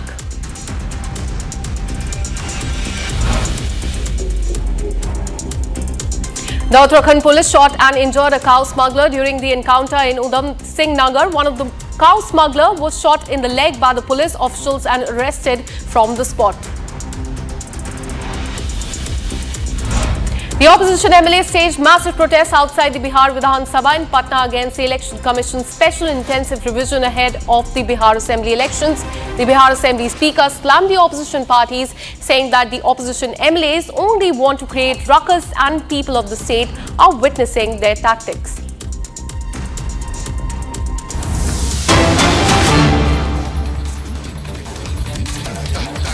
Well, we have a breaking news coming in from the Parliament. Today is day 2 of the monsoon session of the Parliament, and look at the visuals. The Parliament was in fact dominated by debates over the voter list revision in the state of Bihar. The opposition parties have expressed strong opposition, viewing the exercise as a threat to democratic rights, and they have submitted adjournment notices as well. They have also held a protest inside the assembly. Watch this. That opposition leaders are protesting here. Rahul Gandhi, Priyanka Gandhi, DMK leaders, Akhilesh Yadav himself, all of them are in the attendance here at Makar Dwar, at the stairs of Makar Dwar. All the MPs have the placard in their hand on the special intensive revision which is happening by Election Commission of India in the state of Bihar before assembly election. All the MPs here are demanding that SIR should not happen. They are holding the placard stating quit SIR. And they also have been stating that continuously the voters' name is being cut out. The voters' name is being cut out from the Bihar voter list. There are many voters whose name has been cut out, and they are also raising a lot of questions on it. We see that continuously how many members of parliament are here. This is the Makar Dwar of the parliament, and it is the outside Makar Dwar after the Lok Sabha and Rajya Sabha, both houses of the parliament got adjourned. This protest is right now taking place against Election Commission of India. Harsha Janwani reporting for Republic TV from Parliament. The opposition leaders who are standing at the stairs of Makar Dwar now protesting against the government. As we show you in the visuals, these are the visuals where we clearly see that how opposition leaders are right now protesting with the placards in their hand. Now these are the visuals from the Makar Dwar of the Parliament. The protest which was earlier supposed to happen at around 10 o'clock in the morning now is being done at Makar Dwar of the Parliament after the both houses of the Parliament, Lok Sabha and Rajya Sabha, got adjourned. The placard clearly states SIR, which is the special intensive revision being done by Election Commission of India in Bihar. So all the opposition leaders have now raised the issue of special investigation revision and the voting issue in Bihar, and this is the major issue. As we see, all the opposition parties from Congress, from Samajwadi Party, RJD, DMK, all the opposition parties leaders including the Aam Aadmi parties, right now all the MPs are standing at the Makar Dwar of the Parliament with placards in their hand, demanding that there should be unbiased voting revision in the state of Bihar ahead of the elections in Bihar, and they're stating that special intensive revision is completely biased and voters' name is being cut out from the Bihar list. And with this, we're taking a very short break. Coming up on the other side, President of India has accepted Jagdeep Dhankhar's resignation. Dhankhar wrote to the President last night stating the medical issues. Big win for Yogi government. Top court has directed all the hotel owners along the Dhankhar Yatra route to display license and registration plates. This and much more on the other side. Stay with us.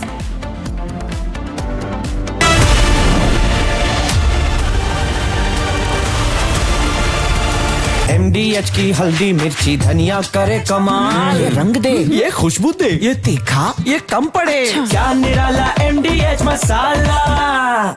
U.S. President Donald Trump makes a big statement on Iran after Iranian Foreign Minister Abbas Araghchi admits serious damage to Iran's nuclear facilities. He wrote, Iran's Foreign Minister Abbas Araghchi, on the Iran nuclear sites, damages are very severe. They are destroyed. Of course they are, just like I said, and we will do it again if necessary. As interviewed by Brett Baer, fake news CNN should immediately fire their phony reporter and apologize to me and the great pilots who obliterated Iran's nuclear sites.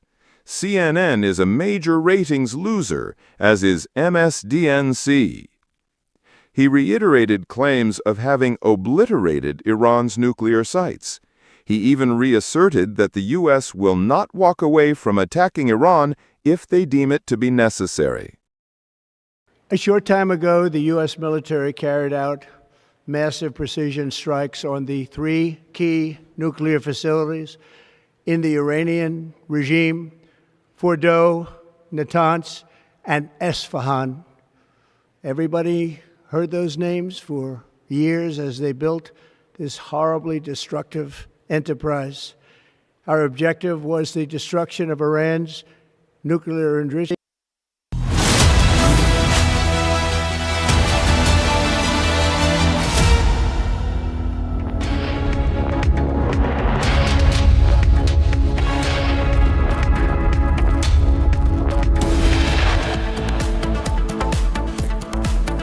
Top headlines at 1:30 p.m. on Tuesday afternoon. First batch of Apache attack helicopters reaches India. Choppers to be deployed in Jodhpur.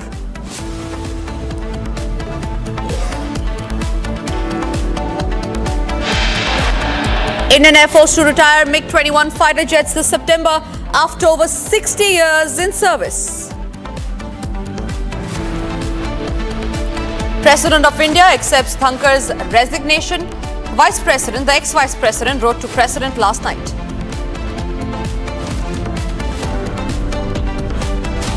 Prime Minister Modi tweets on Jagdeep Dhankhar's resignation, wishes him good health and says he got many opportunities to serve the nation.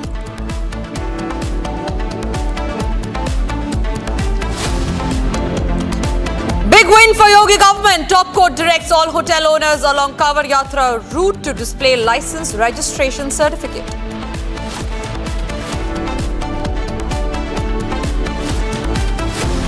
British Royal Navy's F-35B fighter flies out to Australia after being stranded for nearly a month at Kerala's Thiruvananthapuram airport.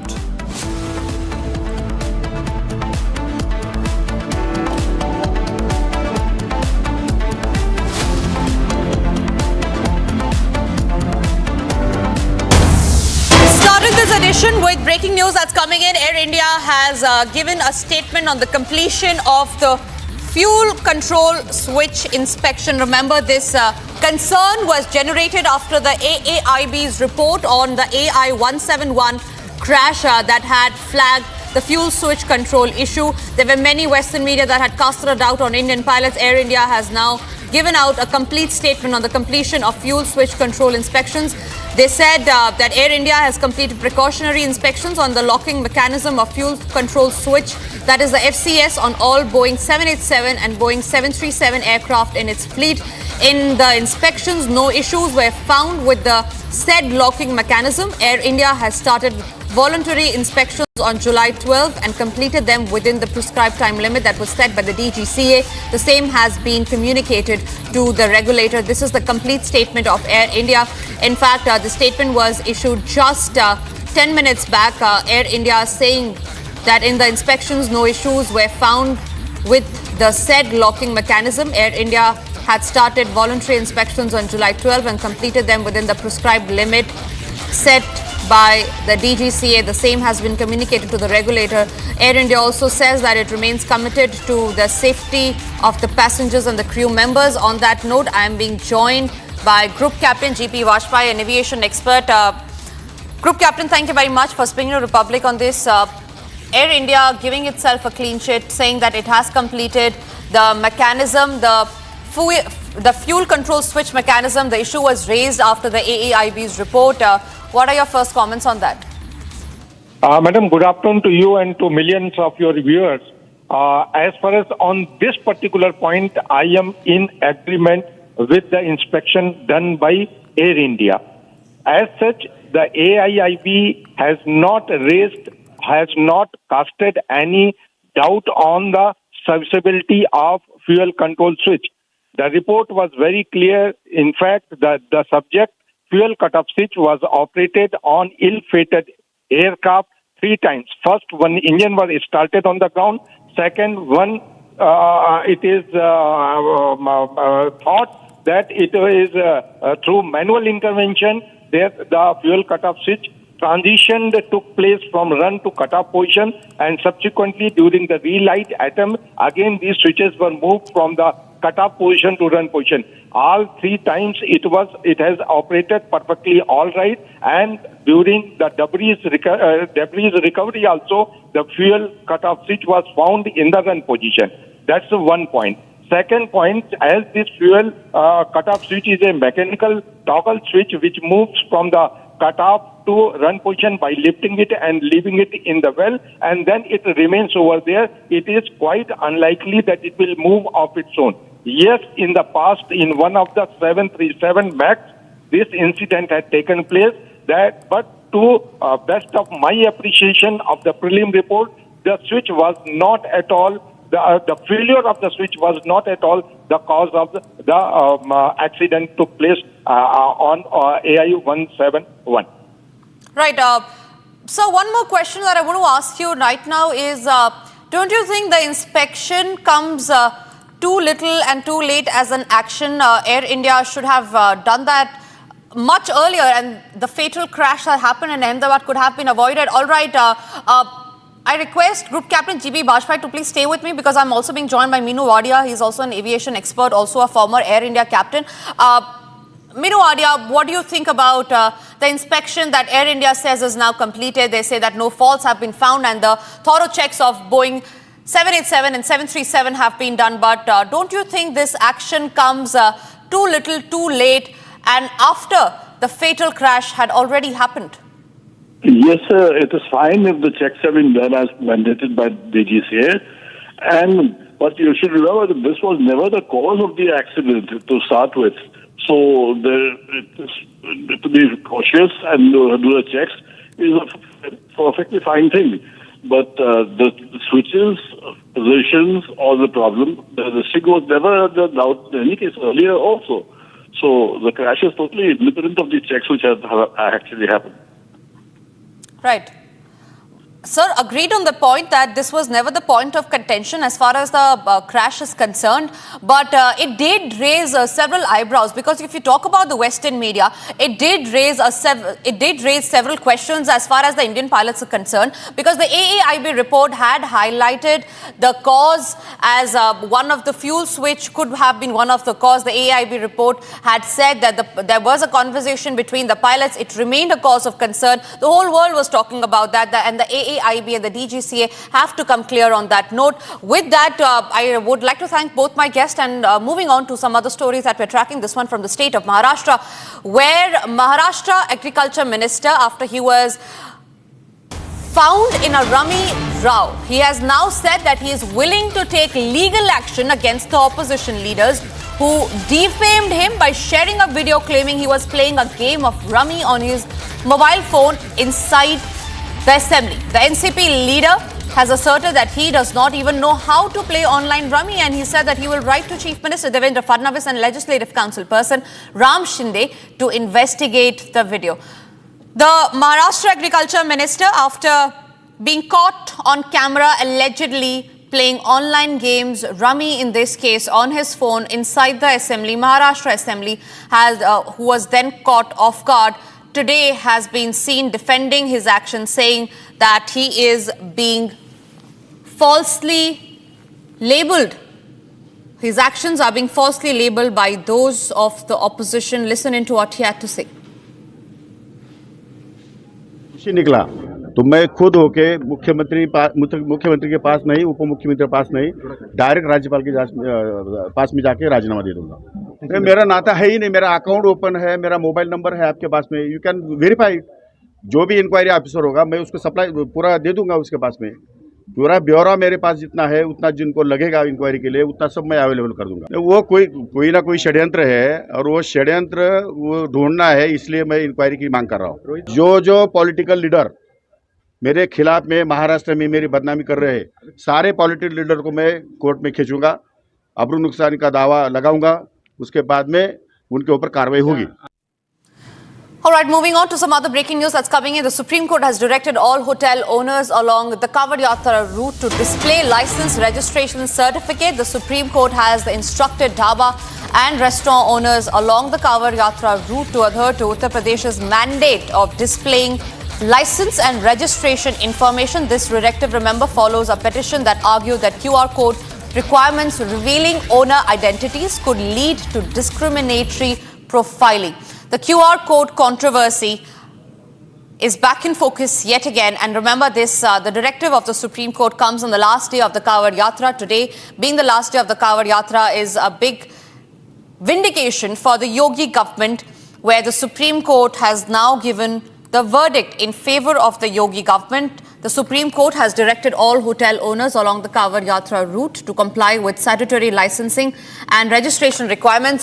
Aditya is joining us live on the broadcast on that. Aditya, talk to us about what were the arguments that were placed inside the Supreme Court as far as this QR code controversy is concerned.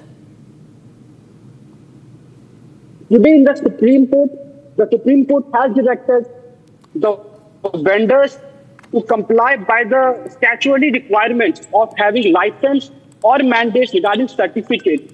Now, the basic argument was around twofold. The first, they argued that a similar petition was filed a year ago, which has some remedy been granted by the Supreme Court after writ petition challenging the QR code mandate last year.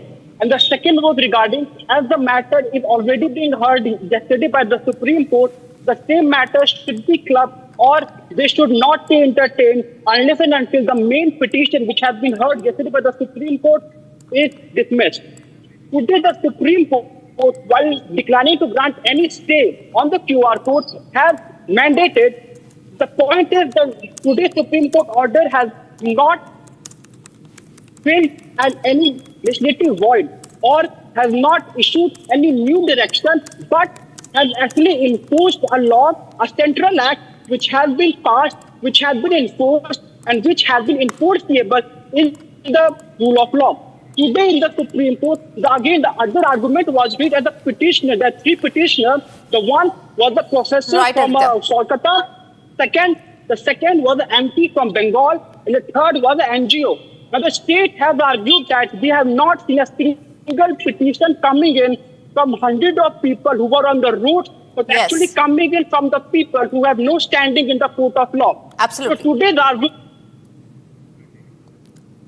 Yes, all right. We seem to have lost that line with Aditya, but for now we move on to the other big stories that we are tracking. This one again is from the state of Maharashtra. In a shocking incident, women workers of the Shiv Sena UBD faction threatened a Hindi-speaking woman and forced her to apologize publicly for not speaking in Marathi. The confrontation escalated after the woman, who was being pressured to speak in Marathi, asserted that she would continue speaking in Hindi, stating that she does not know how to speak in Marathi. This is yet again another incident of hooliganism over the language row in the state of Maharashtra. First up, listen in to what actually happened.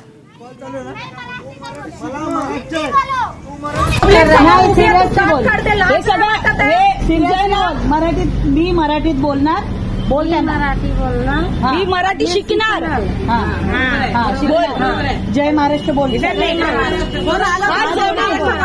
हात जोडून बोल जय महाराष्ट्र जोरात बोल नहीं तो बिहार भेज देंगे भाई तेरे को मला माफ कर मला माफ तेरा धंदा बिंदा है ना सब बेड़ा बंद ये ये जो किया ना तूने कि हिंदुस्तान और जेंट्स को देख के तूने और पावर दिखाया कि क्या करने का करो अंदर नहीं आए थे हम लोग के आंखें हैं पूरा वीडियो है झूठ मत बोल ये वीडियो झूठ नहीं बोलता है समझी कर रहे देखिए वीडियो आप अंदर के वीडियो है ना इथे नाही इथे आतमध्ये आतमध्ये बोलू नका गेली भारी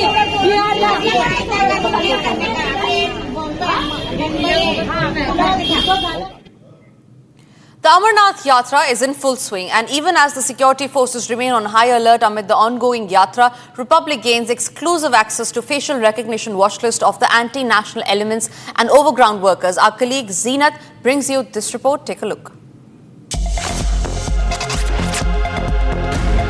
As we are covering the proceedings of the Amarnath Yatra and how the security is maintaining the tracks like the National Highway D, where from I am reporting, I'll ask my VJ Mubashir to show you what's happening here on the National Highway D, because this is the route that takes you to Baltal, and one important element that has been used this time is the facial recognition techniques that have been this time installed at all these locations where from the Yatra will travel. This is one important segment that has been introduced, where the people who travel on this road, their pictures are scanned, and almost there is already a data of around 3 lakh people, because they are the one registered with the Amarnath Yatra. Even the ones who are whether the Yatris or not Yatris, they too are getting scanned here, and in case there is some international element who is roaming around, there will be a proper hooter, the buzzer, and the post that you see here, that they have a complete data of those internationals like OGWs who have the links with the terror organization. The hooter will buzz and will immediately alert those people who are here and they are the part of the deployment. Then this person will be segregated from the rest of the lot, because the kind of screens that you see and the technology, despite a very small bunker, but it is quite effective in managing the tracks and identifying those who can create law and order here. So all these posts have been helped to the Jammu and Kashmir police, to the CRF. Actually the deployment that is here on duty 24/7, and then as my VJ Mubashir is showing you the kind of drill that goes here 24/7. The people who travel on National Highway, how they are being scanned, they are being searched, their identities is being checked. It's time for us to now slip into a short break, but coming up after the break are the first live exclusive pictures of India getting its Apache power. Also after the break, lot of skepticism still in the opposition parties as to real reason behind the Vice President relinquishing his post and opting for retirement.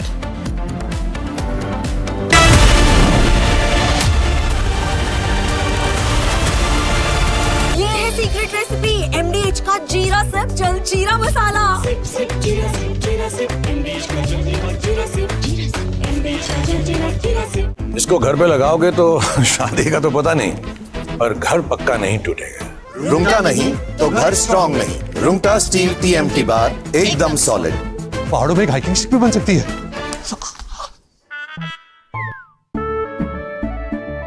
केसरिया से मन जोगी हुआ रे, दिल झूमे देखो मतवारा हुआ रे।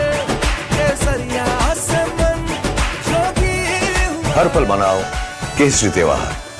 विमल, बोलो जुबान Kesari. U.S. President Donald Trump makes a big statement on Iran after Iranian Foreign Minister Abbas Araghchi admits serious damage to Iran's nuclear facilities.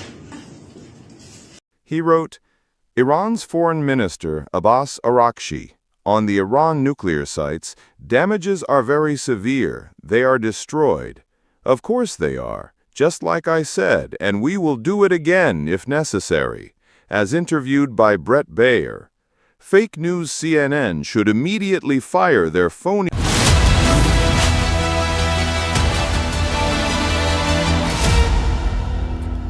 Thank you for staying with Republic. Moving across to some more breaking news that's coming in. The Andhra Pradesh Deputy Chief Minister Pawan Kalyan has slammed the Mughal era atrocities. He says that the textbooks have glorified the Mughal era. He also added that India has never conquered any territory and never attacked anyone. This country, in fact, was invaded. That big statement coming in by the Deputy Chief Minister of Andhra Pradesh, Pawan Kalyan, hitting back at the Mughal era atrocities, saying that the textbooks have in fact glorified the Mughal era and that India never conquered any territory. In fact, India was the country that was invaded by the Mughals.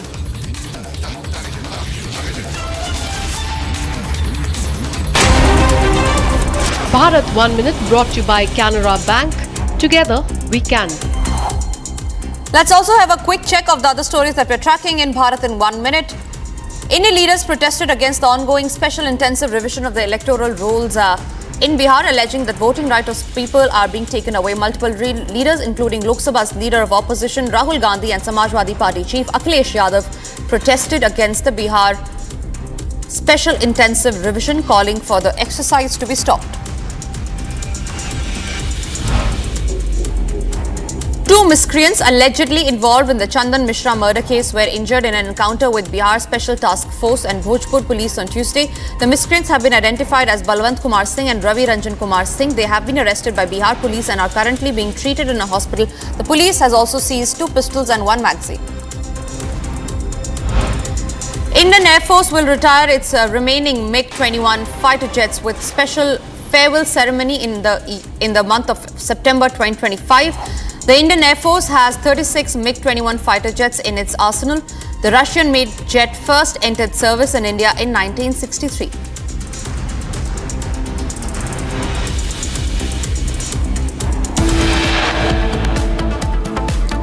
And coming up after the break, details on how India is bidding goodbye to MiG-21 fighter jets after 60 years in service. And it's a big win for Yogi government. Top court has directed all hotel owners along the Dhankhar Yatra route to display license, registration certificate and comply with the mandate.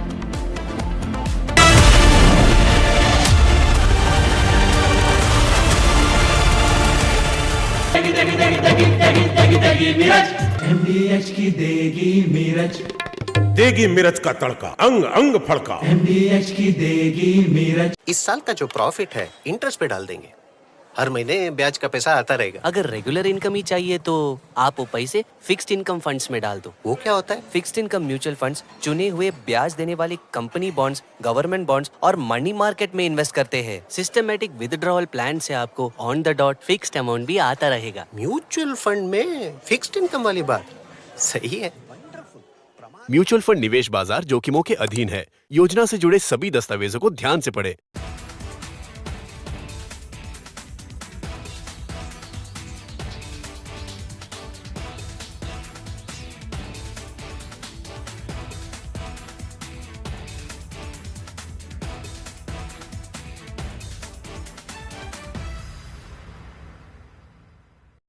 U.S. President Donald Trump makes a big statement on Iran after Iranian Foreign Minister Abbas Araghchi admits serious damage to Iran's nuclear facilities.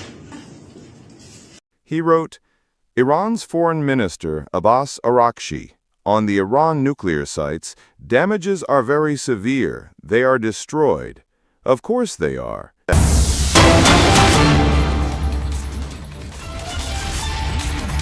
Breaking news coming in. The crime branch has received a bomb threat email regarding the Ahmedabad airport. Search is still underway and nothing suspicious has been found so far.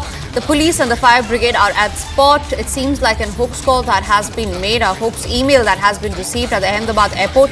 But a cause of concern, because remember, just last week there were 40 schools in the national capital that had received bomb threat mails. The mail was also given out by a person who did not seem to be mentally stable, but this raised causes of concern. And this time, after the educational institutes, there is this Ahmedabad airport that has received a bomb threat. The searches are underway and nothing suspicious has been found so far.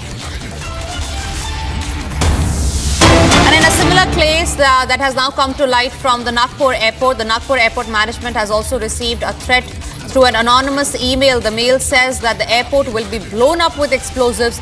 The mail, it came on the airport website at around 9:30 a.m. The police has started investigating the airport area and so far nothing objectionable has been found.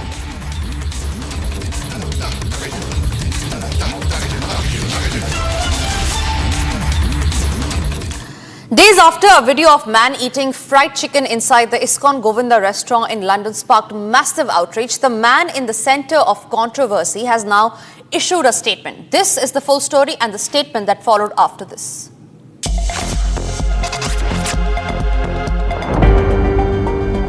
Few days ago, a shocking incident unfolded at ISKCON's Govinda restaurant, a well-known pure vegetarian establishment, when a British youth of African descent entered the premises and asked if they served meat.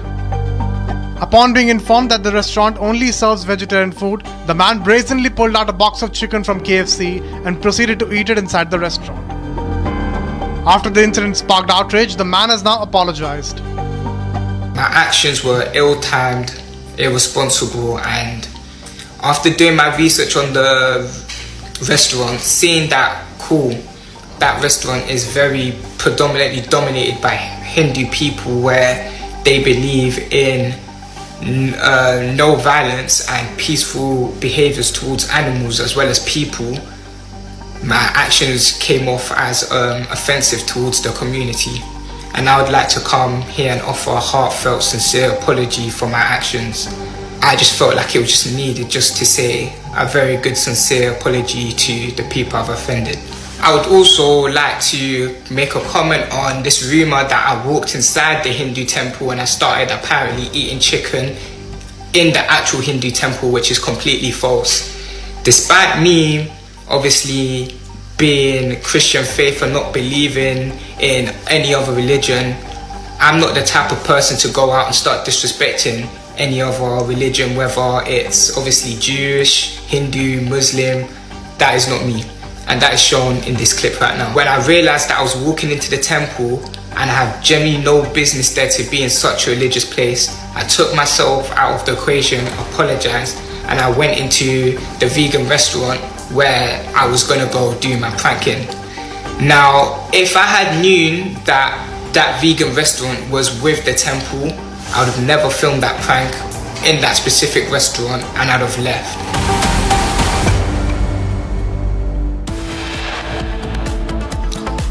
Time for us to slip into a short break. Details after the break are the inside story on the mysterious exit of the ex-Vice President of India, Jagdeep Dhankhar. Also coming up after the break is when Lok Sabha and Rajya Sabha resumes. The agenda is going to be the voter list revision, where the opposition is looking forward to corner the government.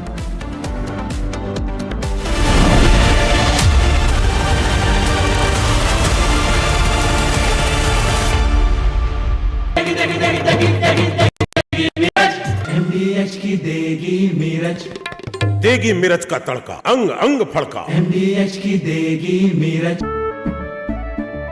केसरिया से मन जोगी हुआ रे, दिल झूमे देखो मतवारा हुआ रे। केसरिया से मन जोगी हुआ। हर पल मनाओ केसरी त्योहार। विमल, बोलो जुबान केसरी। MDH की हल्दी मिर्ची धनिया करे कमाल, ये रंग दे, ये खुशबू दे, ये तीखा, ये कम पड़े, क्या निराला MDH masala. U.S. President Donald Trump makes a big statement on Iran after Iranian Foreign Minister Abbas Araghchi admits serious damage to Iran's nuclear facilities. He wrote, Iran's Foreign Minister Abbas Araghchi, on the Iran nuclear sites, damages are very severe. They are destroyed. Of course they are, just like I said, and we will do it again if necessary. As interviewed by Brett Baer, fake news CNN should immediately fire their phony reporter and apologize to me and the great pilots who obliterated Iran's nuclear sites. CNN is a major ratings loser, as is MSDNC. He reiterated claims of having obliterated Iran's nuclear sites. He even reasserted that the U.S. will...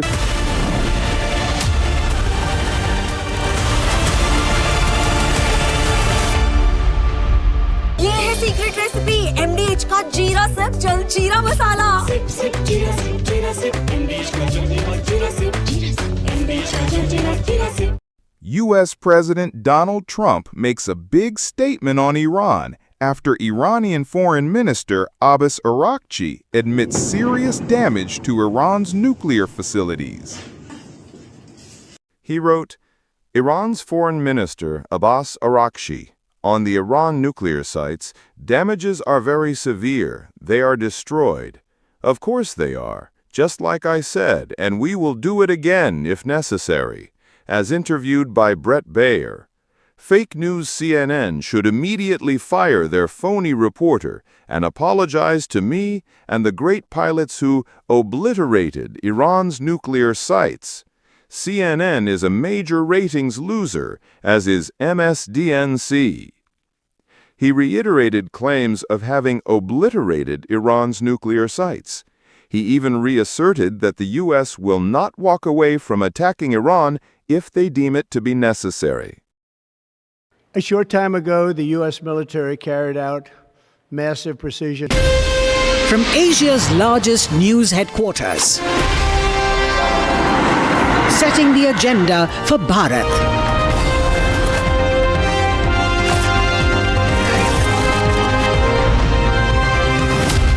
You're watching Republic.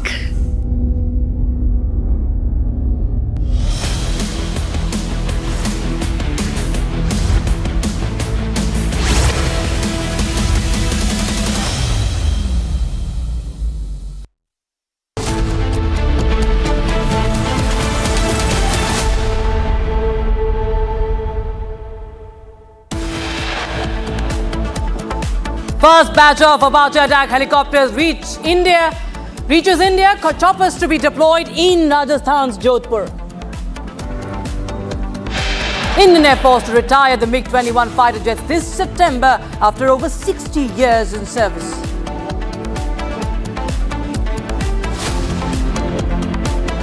President of India accepts Jagdeep Dhankhar's resignation. Dhankhar writes to President last night.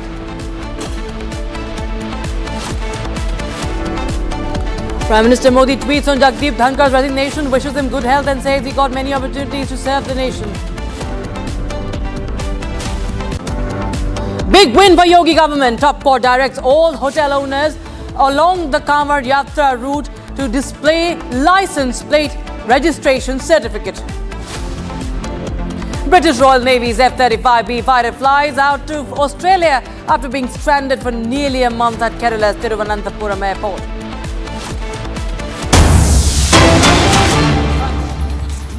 कर सकते हैं please be seated please please please नहीं please सदन का समय को आप उपयोग कीजिए नहीं, प्लीज प्लीज प्लीज ऐसे please be seated, please be seated, please please please please. सदन चलने दीजिए। सदन का समय सबका है। प्लीज सदन को चलने दीजिए। प्लीज आप लोग बैठिए। Please please please be seated, please please please please be seated. सभी आपका सभी मुद्दे का ऊपर सदन में चर्चा होगा। सदन में पूरा चर्चा होगा, आपको पूरा मौका मिलेगा। Please be seated, please please. सदन में please be seated,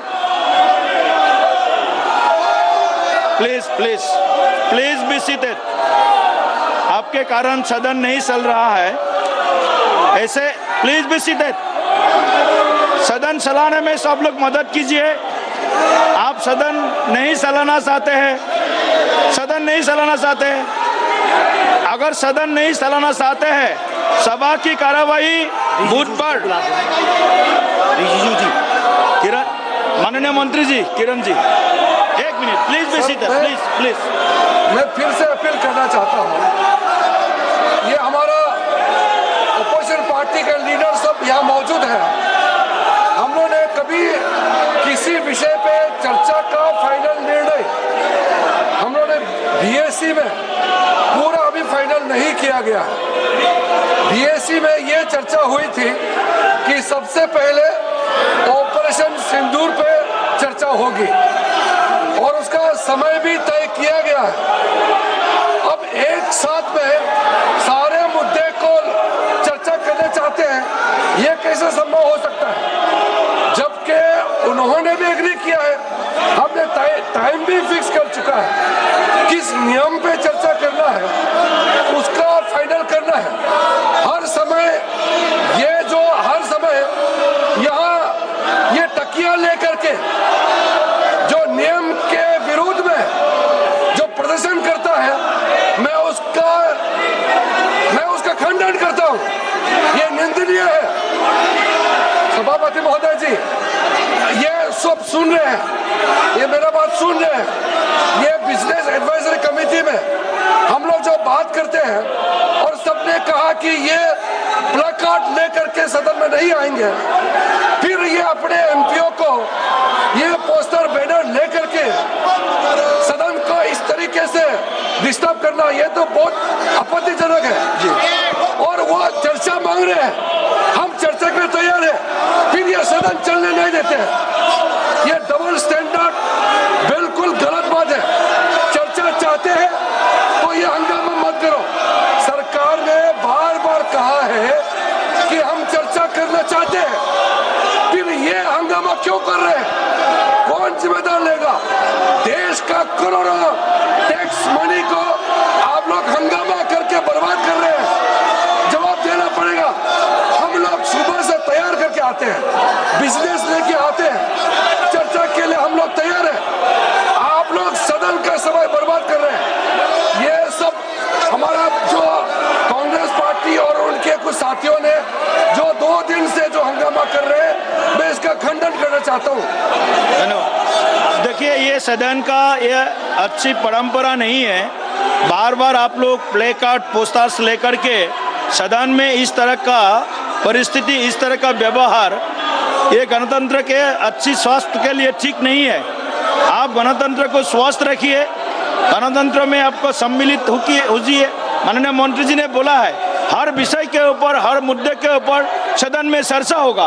BSc meeting में तय हुआ है। अगर आप सदन नहीं चलाना चाहते हैं, सभा की कार्यवाही बुधवार दिनांक 23 जुलाई 2025 को प्रातः 11 बजे तक के लिए स्थगित की जाती है। All right, people, so that was the ruckus in the parliament. You just witnessed earlier the Rajya Sabha was adjourned, and this is the live visual coming in from the Lok Sabha where Kiren Rijiju was speaking. As he was speaking, there was continuous disruption, there was ruckus and sloganeering in the parliament, and he schooled the opposition for disrupting monsoon session. He says that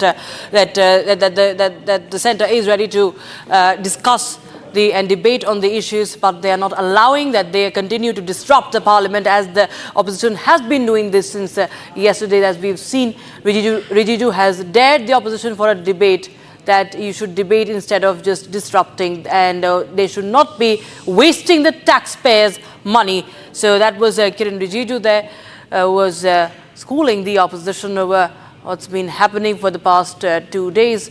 In this is day 2 of the monsoon session, remember, and the opposition MPs continue to create ruckus in the parliament. And we have more updates coming in, viewers. Remember, Lok Sabha has been adjourned for the day now amid a massive sloganeering by the opposition. The Congress has been questioning also about what has happened in the past 24 hours. Remember, Jagdeep Dhankhar has resigned, and his resignation has been accepted by the president. So there are multiple updates coming in right now. And Lok Sabha, Rajya Sabha both have been adjourned over the ruckus by the opposition, as the opposition continues to disrupt the functioning of the House. And Congress, meanwhile, has been also alleging that behind Dhankhar's resignation, there is something far more than meets the eye, and demanding answers for that. The opposition has also stormed the well of the House today, and there have been massive sloganeering, and both the houses have been adjourned till tomorrow. So this is the breaking news we have right now. And in fact, viewers, we will get you more updates. But another big story, viewers, is about Jagdeep Dhankhar. His resignation is making headlines. Resignation has been accepted by the President of India.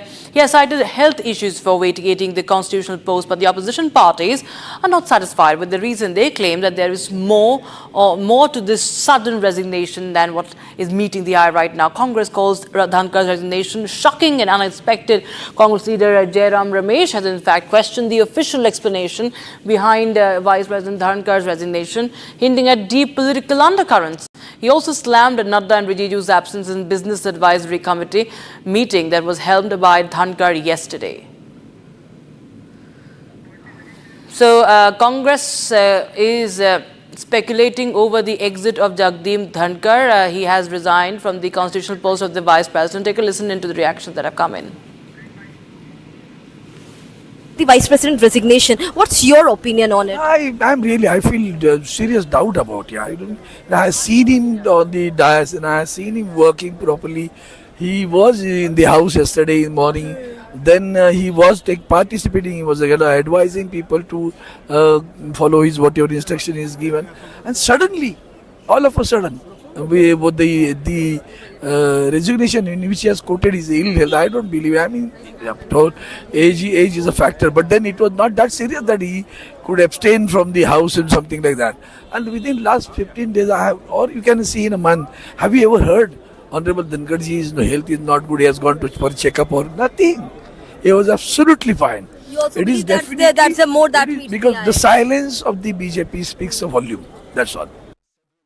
Chaudhary, what's your response to VP's resignation as Congress continuously stating that there is more that meets the eye?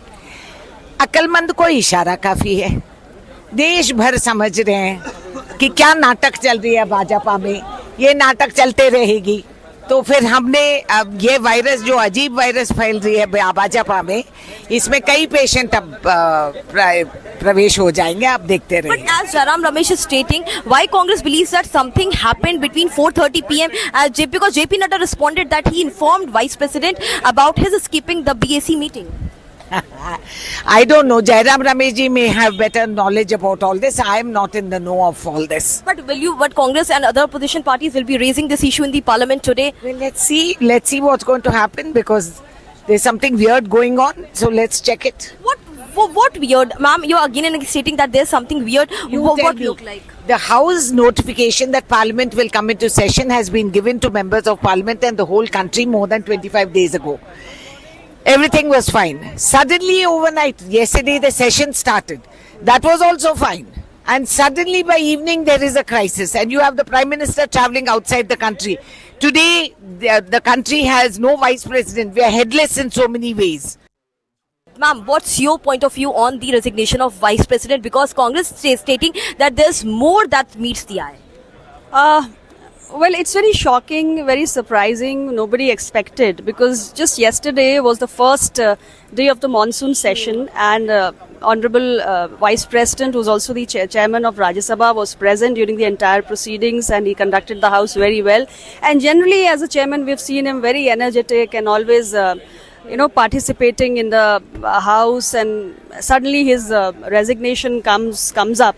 So that is definitely unexpected, but he's also cited health reasons. So I don't think we need to see a lot into his resignation. He's given a reason, and we've also seen that there have been a couple of episodes in the past few months where his health issues have come to the notice of all of us. So I wish him a speedy recovery, and I hope he gains a good health. As a union minister and of particularly this ministry, continuously it's being said by Congress party that health grounds, it doesn't feel right. You also feel the same, that health grounds is the reason? Well, he stated so, and we have to believe it, and we have seen it also. It's not something which has been created or made up. We've seen in the past few months there have been episodes. I remember in Uttarakhand he was there, and he suddenly, his health deteriorated and he had to be hospitalized. So there have been a couple of episodes which do tell us that yes, on the health front he has been facing issues. You agree that the politics by opposition party has gotten too low, that now they are raising this issue as well? They have nothing of public interest, common public interest to raise in the House. That is why they are getting into these things. Right, we have some breaking news coming in right now. It's from Madurai bench of the High Court ordering the Tamil Nadu. Okay, we have some breaking news coming in. The Election Commission has defended authority to seek citizenship proof. All right, so this is about the survey, the voter list survey in Bihar, and we have the Election Commission defending its authority to seek citizenship proof. Because remember, just last week, the court had told the Election Commission that while they can go ahead with the survey, it's the duty of, it's actually the role of the MHA to determine the citizenship of the people. And now, Election Commission of India has defended authority to seek citizenship proof. In fact, Election Commission says that we have this obligation, I quote, we have this obligation flowing from Article 326 of the Constitution and Section 16 and 19 of the Representation of the People Act 1950. We are statutorily bound to ensure that only citizens of India are registered as voters. Election Commission of India is obligated to verify the eligibility of the voters. So there you have the argument of the Election Commission of India to the Supreme Court, talking about the scrutiny of the voters is constitutionally mandated for registering voters. That is only Indian citizens who can vote, and that's why they need the proof of citizenship. That is what Election Commission has told the Supreme Court.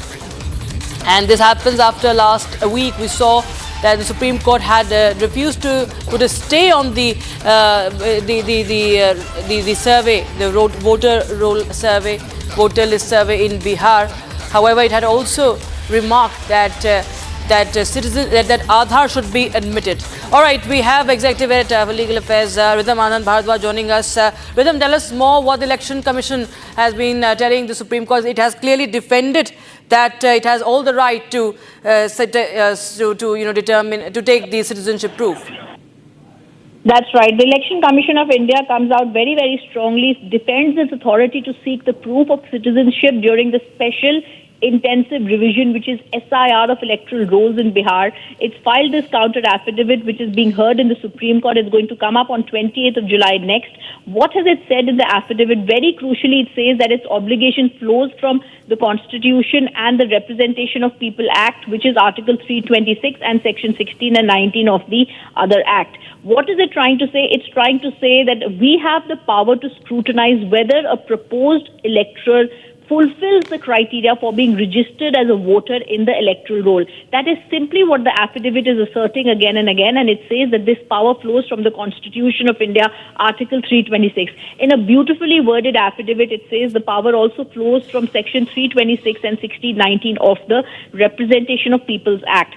It also goes on to say, Rakshita, that under the provisions of the Constitution of India, the Election Commission of India is obligated to to verify the eligibility of voters and ensure that any person who fails to fulfill the mandate is not included in the electoral rolls.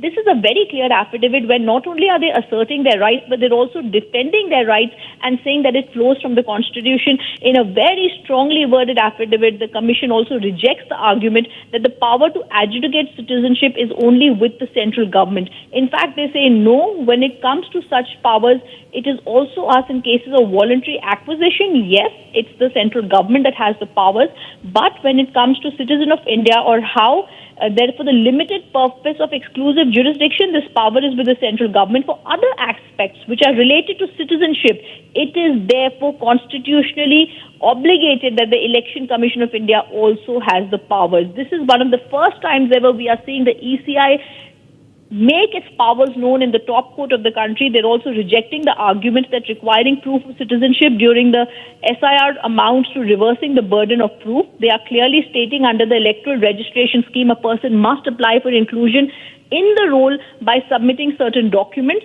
On the question of removal of existing names from the electoral roll, they clarify such removal is undertaken only after a detailed inquiry, after the electoral registration officer is satisfied a person is not qualified for the registration. So this is not being done in an arbitrary manner. The Election Commission of India, Rakshita, very clearly specifying this is only done after a proper scrutiny is done. Right, Rhythm. Right, Rhythm. In fact, also anything on the admission of Aadhaar cards and voter ID and ration card, because I think the Election Commission has also somewhere asserted that they cannot be just standalone documents submitted. Well, they have not stated anything as such on Aadhaar card. They have only stated in this affidavit that we are going to be going and talking about our powers, and our powers are clear. The affidavit is clearly going and giving details about what the powers of the Election Commission are when it comes to the obligation that flows on their authority to seek proof of citizenship, number one. Then they are talking about the power they have to scrutinize whether an elected fulfills the criteria, number two. Then they are talking about the Constitution and how they are obligated to verify the eligibility of the voters, number three. Then they talk about rejecting the argument that it's only the central government that can go into powers to see whether the citizenship is there with a certain person or not. And number five, they are strongly going and rejecting the argument that proof of citizenship that is asked for during the SIR amounts to reversing the burden of proof. Like I said, they said removal of the existing names is only done when there is a detailed inquiry and only when the ERO, that's the Electoral Registration Officer, is satisfied a person is not qualified for registration. This case is going to come up on the 28th of July. It's caused a lot of chaos in political circles, Rakshita, but the Election Commission of India's affidavit making it stand extremely clear. Right. Rhythm, thank you so much for joining us with those details coming in from the Supreme Court on the Election Commission clearing its position and defending its right to seek the citizenship proof. Viewers, now we have some breaking news coming in. Madurai bench of the High Court has ordered the Tamil Nadu government to pay 25 lakh rupee compensation to the family of Ajit Kumar, who died in an attack by the policemen in Sivaganga. Breaking news coming in right now. This is about the custodial death of the temple guard Ajit. Now, the High Court has ordered 25 lakh rupee compensation for Ajit Kumar's family. This is the breaking news we have right now. He has also pulled up the Tamil Nadu government for this custodial death and the entire case. Shada joins us live in the broadcast for more. Shada, tell us more details. High Court has also pulled up the Stalin government and also ordered compensation. Well, you know, Rakshita, this is the 25th custodial death under the DMK regime, especially after Stalin came to power. So in the last 4 years, the count has come up to 25. And this custodial death happened on June 28th in Sivaganga district, following which the Ajit's family was said to be given a compensation of rupees 5 lakh by the DMK government. Along with it was a government job and 3 cents of land for Ajit Kumar's brother Naveen.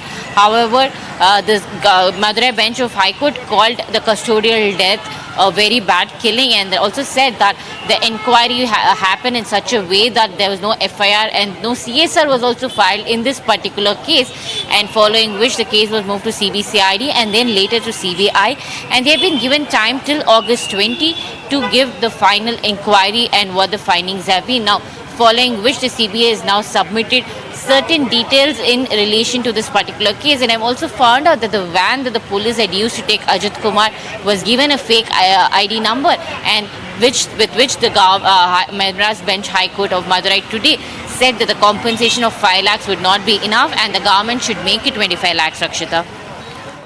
Absolutely, yes, Radha. Well, in fact, tell us more details about anything as far as the investigation into the matter is concerned. There has been a lot of politicization of this matter as well. But tell us what has been found on yet in the meantime as far as the investigation is concerned. Well, the CBI is now doing a detailed inquiry in this. They visited the entire location where Ajit Kumar was taken. If you remember that Ajit Kumar was not taken to the police station but was taken to multiple ponds, lakes and even farm areas that was situated around his place, and that's the reason that now the CBI is visiting every single place where he was tied up. They are also trying to recreate the accident scene of how Ajit was hit, and they also visited the temple shed where Ajit was actually killed by the police when he was under custody. So with CBI investigation underway now, so that's the reason, Rakshita, what's going on right now. Back to the studio. Right, Radha. Thanks so much for joining us with the details coming in on that story. Viewers, we shift our focus to other story we're tracking for you. The Amarnath Yatra is in full swing amid heightened security. Multiple agencies, including Jammu Kashmir Police, CRPF, ITBP, Army and the Shrine Board operate together under one roof, ensuring seamless communication and quick response. Our colleague Zeen Aziz Fazil brings you this report.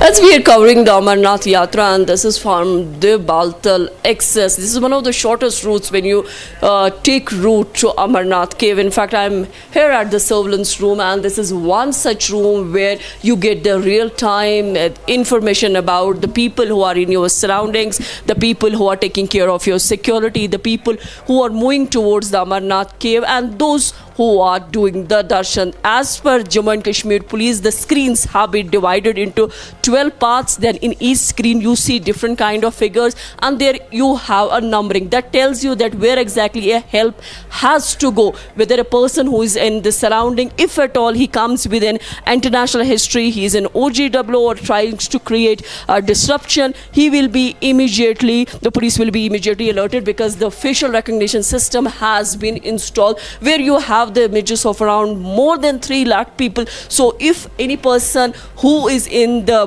who's a history cheater, the siren will blow, it will alert, and he will be detained immediately. Then you see the people with the backpacks, they go inside these tents, because most of them are yatris, but still if there any suspicious movement is observed, again an alert will be sounded. Then you see the tracks, the buses, in case any person tries to do some hanky-panky with any of the bus that has been stationed, because this is showing you, giving a full view of the bus yard where the travelers, they are using this bus because they are the registered yatri. So everything gets monitored, and even the darshan, the people who are doing the darshan, doing the puja, the real time is their visual can be seen, and if at all there is an untoward incident, immediately a response, immediately a help will be sent. So that also tells you how the security of the yatris, the locals, and even the poniwalas or these palkiwalas, who are the service providers of this entire yatra, which will culminate on the 9th of August.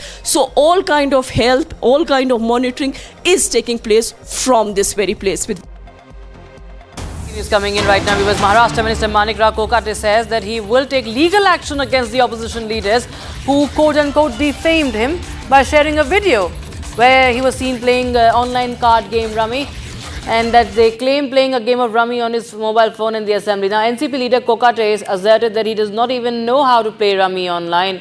And he said that he will write to the Chief Minister Devendra Fadnavis and Legislative Council Chairperson Ram Shinde to investigate the video.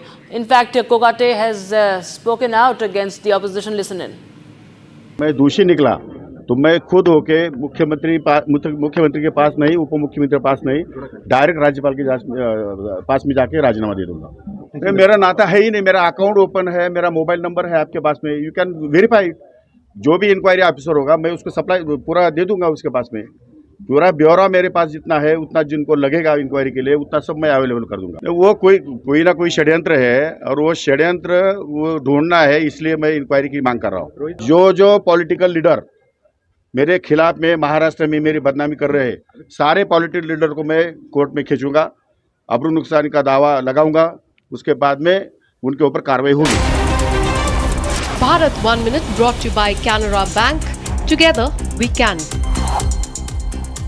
All right, finally the Apache's batch has reached India after months, more than 9 to 10 months of wait. The Apache batch, the attack helicopter, has reached India. It's the first batch advanced combat helicopter of Apache for the Indian Army that has reached India.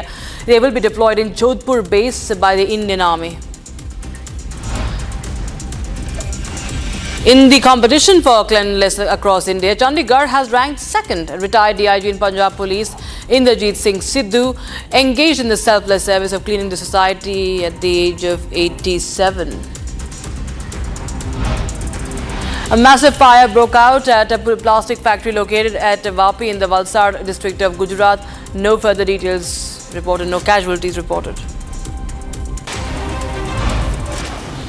The Nagpur airport received a bomb threat via email, triggering a massive search operation by the security agencies. The threat was received through an email sent around 7:30 a.m. Message claimed that an IED bomb had been placed inside a cigarette packet and could explode at any time. No suspicious object has been found and investigation is underway. Time for a short break, viewers, but we get you more details about the first batch of the Apache attack helicopters that have finally landed in India. They're all set to be deployed in Jodhpur. And President Murmu has accepted Jagdeep Dhankhar's resignation. Meanwhile, political face-off heats up in the parliament over his resignation.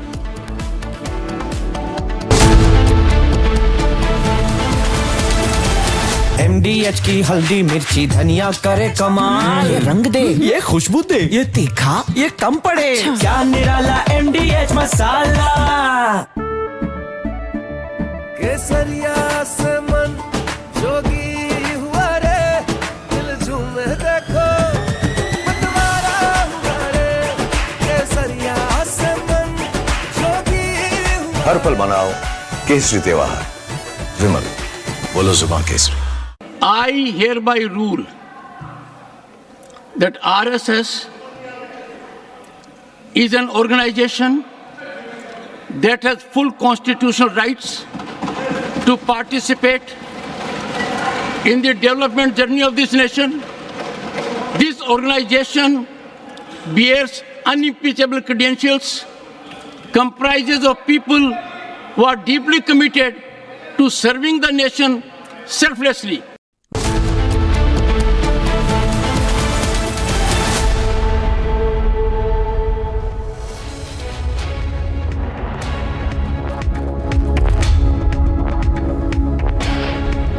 Hello and welcome. You're watching Republic TV with me, Akanksha Khajuria. There's a massive uproar over the resignation of now the former Vice President Jagdeep Dhankhar. We'll tell you more about this, but first, as always, the headlines. First batch of Apache attack helicopters reaches India, choppers to be deployed in Jodhpur. Indian Air Force to retire MiG-21 fighter jets this September after over 60 years in service.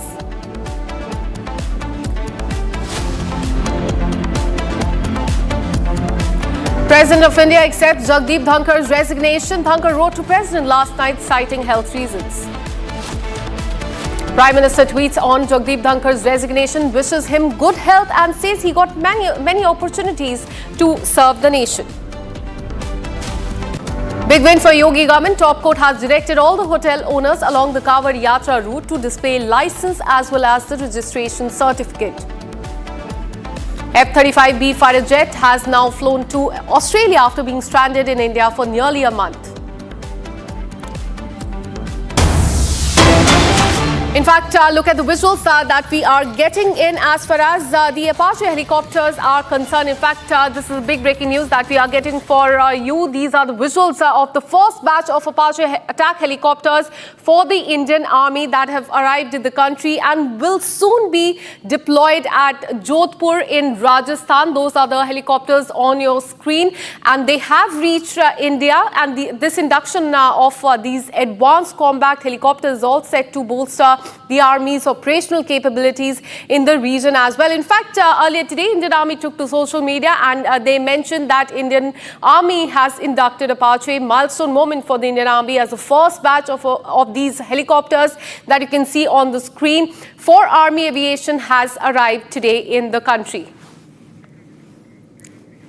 All right, let me go across to my colleague Gursimran, who's been tracking this story very closely. Gursimran, tell us about the first batch of the Apache helicopters that have arrived in the country. And right now we are showing our viewers the first visuals, live and exclusive visuals of these very important, very crucial helicopters.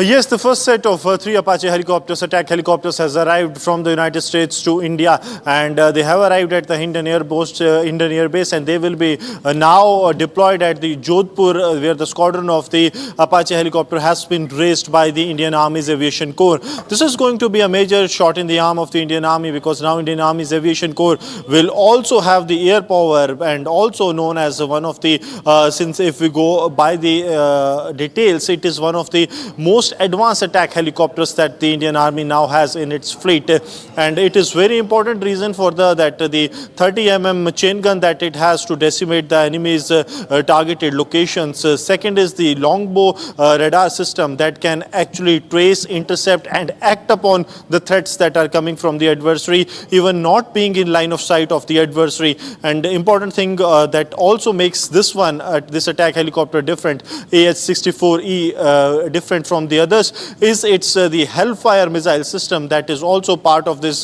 helicopter that can target the locations or even those locations of the enemy deep inside their territory while operating in the combat zone. So it is going to be very important, though it was expected that it will be arriving earlier. It came 15 months after raising the squadron of the Apache in Jodhpur, and its deployment in the western borders of the country makes it very clear that this is not only the deployment but also the strategic positioning of the Apache, which is being done by the Indian Army so as to give adversary a clear-cut message that if they dare to challenge us, it will be given a befitting reply.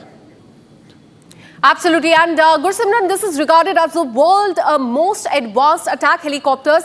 Explain for our viewers, for better clarity, how this would enhance the capability of the Indian Army.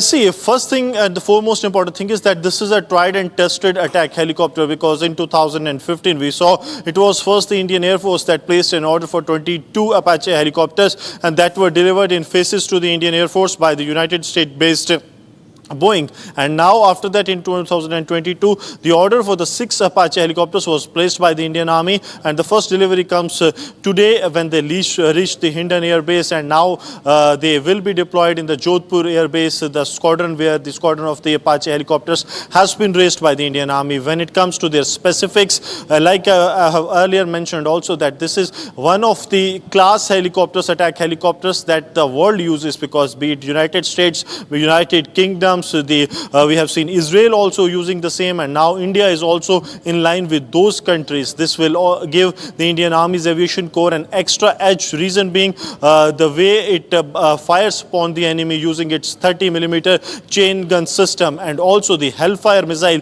that is also integrated in this helicopter, along with the longbow radar system that makes it really different from others, and also it pushes adversary a step back, reason being that it can track, trace and destroy the adversary's target without being in line of the adversary's sight. So these are some of the specialities of this Apache helicopter that has now officially become the part of Indian Army's Aviation Corps, and the rest of the 3 that are part of this 6 Apache deliveries, they will be delivered soon to India.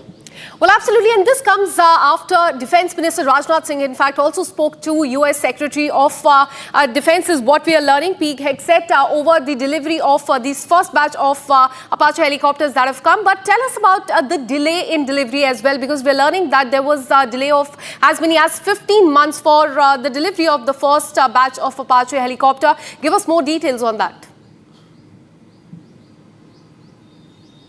See, it was last year when the Indian Army raised the squadron of Apache helicopters based in Jodhpur, and since then it was expected that any time there will be delivery of the Apache helicopters, attack helicopters, but there has been a delay. India has been taking up the issue with the manufacturer Boeing as well as the US, and as you have mentioned that at the defense ministry level also it was taken with the US counterparts that it needs to be part of the India's combat missions as at an earliest, and now it has been delivered, the first batch. Absolutely, and this is a big boost to the Indian Army. Let me now go across to Major Samar Paltur. Thank you so much for speaking to Republic TV. How do you see this delivery of the first batch of the Apache helicopters to the country? Your first reaction on that? Basically, this is, I think it is interconnected to the tariffs and whatever the behind the closed door deals that have taken place. And secondly, you see, even the Tejas engine was being delayed. But I strongly feel that with the talks with the Indian government in terms of the tariff rates and in terms of following the cap of purchasing oil from other countries, I think keeping all these things and guidelines in mind, I think America has opened up its delivery on time, and probably America also knows that there are other countries which are offering India one of its best fifth generation fighter jets. Absolutely. Absolutely. Big boost to the Indian Army. In fact, thank you so much for speaking to Republic TV. We are shifting our focus to the day 2 of the monsoon session of the Parliament. What we're learning is that a key meeting is underway between the Prime Minister, JP Nadda, and the Home Minister. This crucial meet is currently underway in the Parliament, and this comes on the day when there was massive ruckus in the Parliament.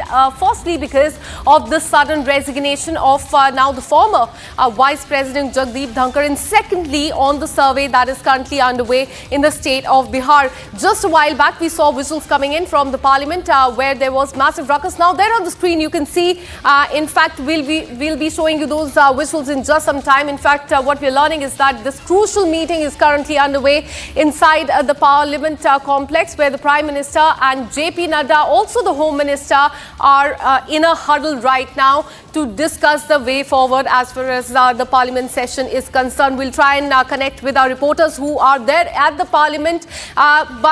This, in fact, is the news that is coming in from the Parliament of India at a time when the monsoon session of the Parliament is underway. But in the last 2 days, we have only seen ruckus in the Parliament. Adjournment after adjournment is what we have seen in the last 2 days. In fact, just a while back, Kiren Rijiju, who's the Parliament Affairs Minister, he just spoke and he asked the opposition parties to debate and not disrupt the proceedings of the Parliament. He also urged them to not waste the taxpayer money, and all this amid the ruckus that was created by the opposition leaders. We heard slogans, there were placards that opposition party leaders were holding as far as the survey in Bihar is concerned, and also about the sudden resignation of the Vice President there. Right now, this key meeting is underway in the Parliament, where Prime Minister Amit Shah and JP Nadda are in a huddle over the way forward.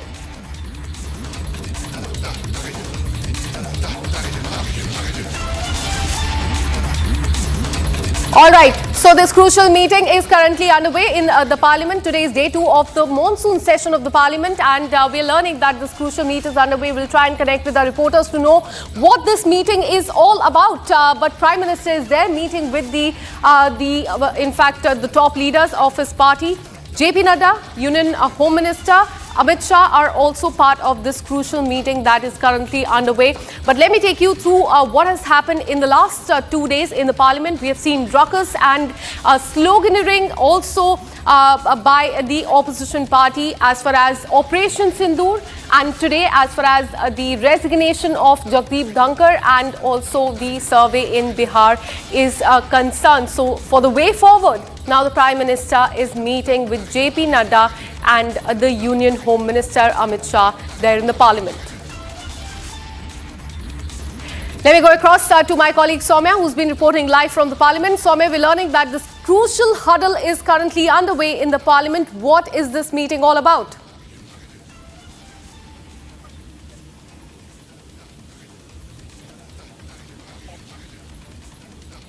All right, we'll try and reconnect that line with Soumya, who's been reporting from the Parliament. Soumya, if you can hear me, what is this meeting all about? We're learning that a crucial huddle is underway. Prime Minister is part of that meeting as well. Amit Shah and JP Nadda are present too. Well, yes, see, Akanksha, as we all know... as we all know that Prime Minister is set to leave for his two important foreign visits, one being Maldives and then to UK. So this comes at a time when we saw that VP Jagdeep Dhankhar yesterday tendered his resignation, and it was also accepted by President Murmu. So it can be expected that given such big developments and wherein the opposition is picking up this issue. Let me first go across to Senior Executive Editor Abhishek Kapoor, who's joining us live on this broadcast. What is this meeting all about? Because we are learning that the Prime Minister is meeting with JP Nadda and also the Union Home Minister Amit Shah. Well, absolutely. After a long time, all is not well as far as the Modi government is concerned, as far as the Treasury benches are concerned. When the Vice President of India resigns on the first day of the Parliament session, there is something in principle wrong. Though the government is trying to downplay it, but there are certain issues which have been playing out for a long while. This has just not happened suddenly, though no one, and we could confirm it to you even through our sources, that no one expected it to happen yesterday itself. But yes, there is a pretext to it. The meeting which is happening right now is happening right after the cabinet meeting and right before the Prime Minister leaves late tonight for the UK and Maldives. So there is a lot which needs to be discussed. BJP needs to keep its house in order. The government needs to continue the work in the Parliament. The opposition, for the first time in the last 11 years, has got a real issue to take on the government and say that there is something which is going wrong in the government. Otherwise, the Vice President, which was chosen by this very dispensation, why will he resign, and that too suddenly? And the health factor is just not adding up, and the opposition has basically added the maths to it. So there is a lot of to and fro to it, but at this point of time, the top three leaders of the BJP, that is the Prime Minister, the Home Minister and the BJP National President Jagat Prakash Nadda, meeting right after the cabinet and right before the Prime Minister leaving for overseas is an important message that the Prime Minister wants everything in place. There is still a new BJP national president which needs to be chosen. There is a churn which is already on it, and now the new vice president has to be chosen in. The numbers are now with the NDA and not with the BJP. NDA coming together, they can still very comfortably sail through. But for that, they would need TDP and JDU, which are in principle with them. So all of this will add up, but these are crucial times, these are sensitive times, or for the first time we can say that the government is half a step back and they really have to think before they take this leap. And that's why we are saying that these meetings will carry on. Even when the Prime Minister leaves for overseas, we are being told that late in the evening today, Home Minister has called up another important meeting at his residence, which will have at least the BJP National President, Defence Minister Rajnath Singh, and 4 other senior ministers. So a lot of churning is going on within the BJP after the resignation of the Vice President, which we could confirm through our sources, not even expected by the government to happen yesterday itself. Absolutely. And one more question before I let you go. There was a massive ruckus in the Parliament today over, first of all, the resignation of the Vice President, then on the Bihar survey that is currently underway, and several other issues that the opposition parties are raising. And just a while back, Kiran Rijiju said that opposition party must debate and not disrupt the proceedings of the Parliament. So take us through what has happened on day 2 of this monsoon session. Well, as I said, this for the first time they have a real issue. They can create disruption. Till now, everyone, including the media, has been saying that discussion and disruption should be the way. But for the first time, the opposition is saying that we have to ask the government. The government has to come out clean. Why has the Vice President resigned? There are a lot of theories going on. There is a theory going on regarding Justice Verma's impeachment process being led in the upper house, which made the government really angry and anxious, post which there was a meeting with the former Vice President and a senior minister, post which this discussion was taken. But all of this is just theory. Facts have to be backed up. And that is why the opposition is now raking a controversy around it. The opposition is basically making 1 and 1 11 and not 2. So what they are saying is that they are saying that the government is on the back foot and they are hitting it out. So for the first time, and I repeat, they have an issue on which they can create disruption. And the government would have to follow up. That's why these meetings which are happening right now, whether it is between the Prime Minister, the Home Minister and the BJP National President right now, or the one which the Home Minister has called in late tonight at his residence, which will have at least 6 to 7 ministers, makes it very, very crucial that what is going to be the way forward, who's going to be the next Vice President. The biggest question, as we say and as Arnab say, Puchta hai Bharat. The country wants to know who is going to be the next Vice President of India. Similarly, who's going to be the next BJP president? BJP already had one big question mark.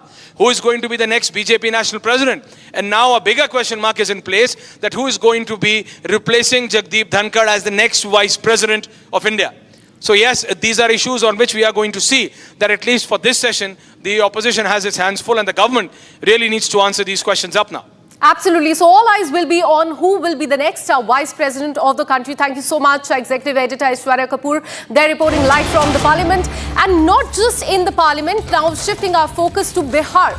So not just in Parliament, we are also witnessing ruckus in Bihar Assembly over the survey that is currently underway in the state of Bihar just ahead of the election. There you can see in the visuals, those are the opposition leaders there in Bihar Assembly raising slogans. They are wearing black clothes to show their protest against the SIR survey that is currently underway in the state of Bihar. Now, earlier today as well, we saw chaotic scenes in the State Assembly in Bihar as the members of RJD Congress-led opposition Grand Alliance staged a massive protest over the ongoing special intensive revision, that is SIR, and the worsening law and order situation in the state. So these are the two issues that the opposition parties there are raising. There on the screen, you can see these are the leaders from RJD and Congress-led opposition Grand Alliance there raising slogans against in fact, the special intensive revision that is currently underway and the law and order situation, especially in the backdrop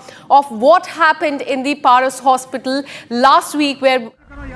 लेकिन कोई नतीजा जो है नहीं निकल पाया, लोगों में कंफ्यूजन है और किस तरीके से चुनाव आयोग का पूरा प्रोसेस जो है कितनी गड़बड़ियां हो रही है बिना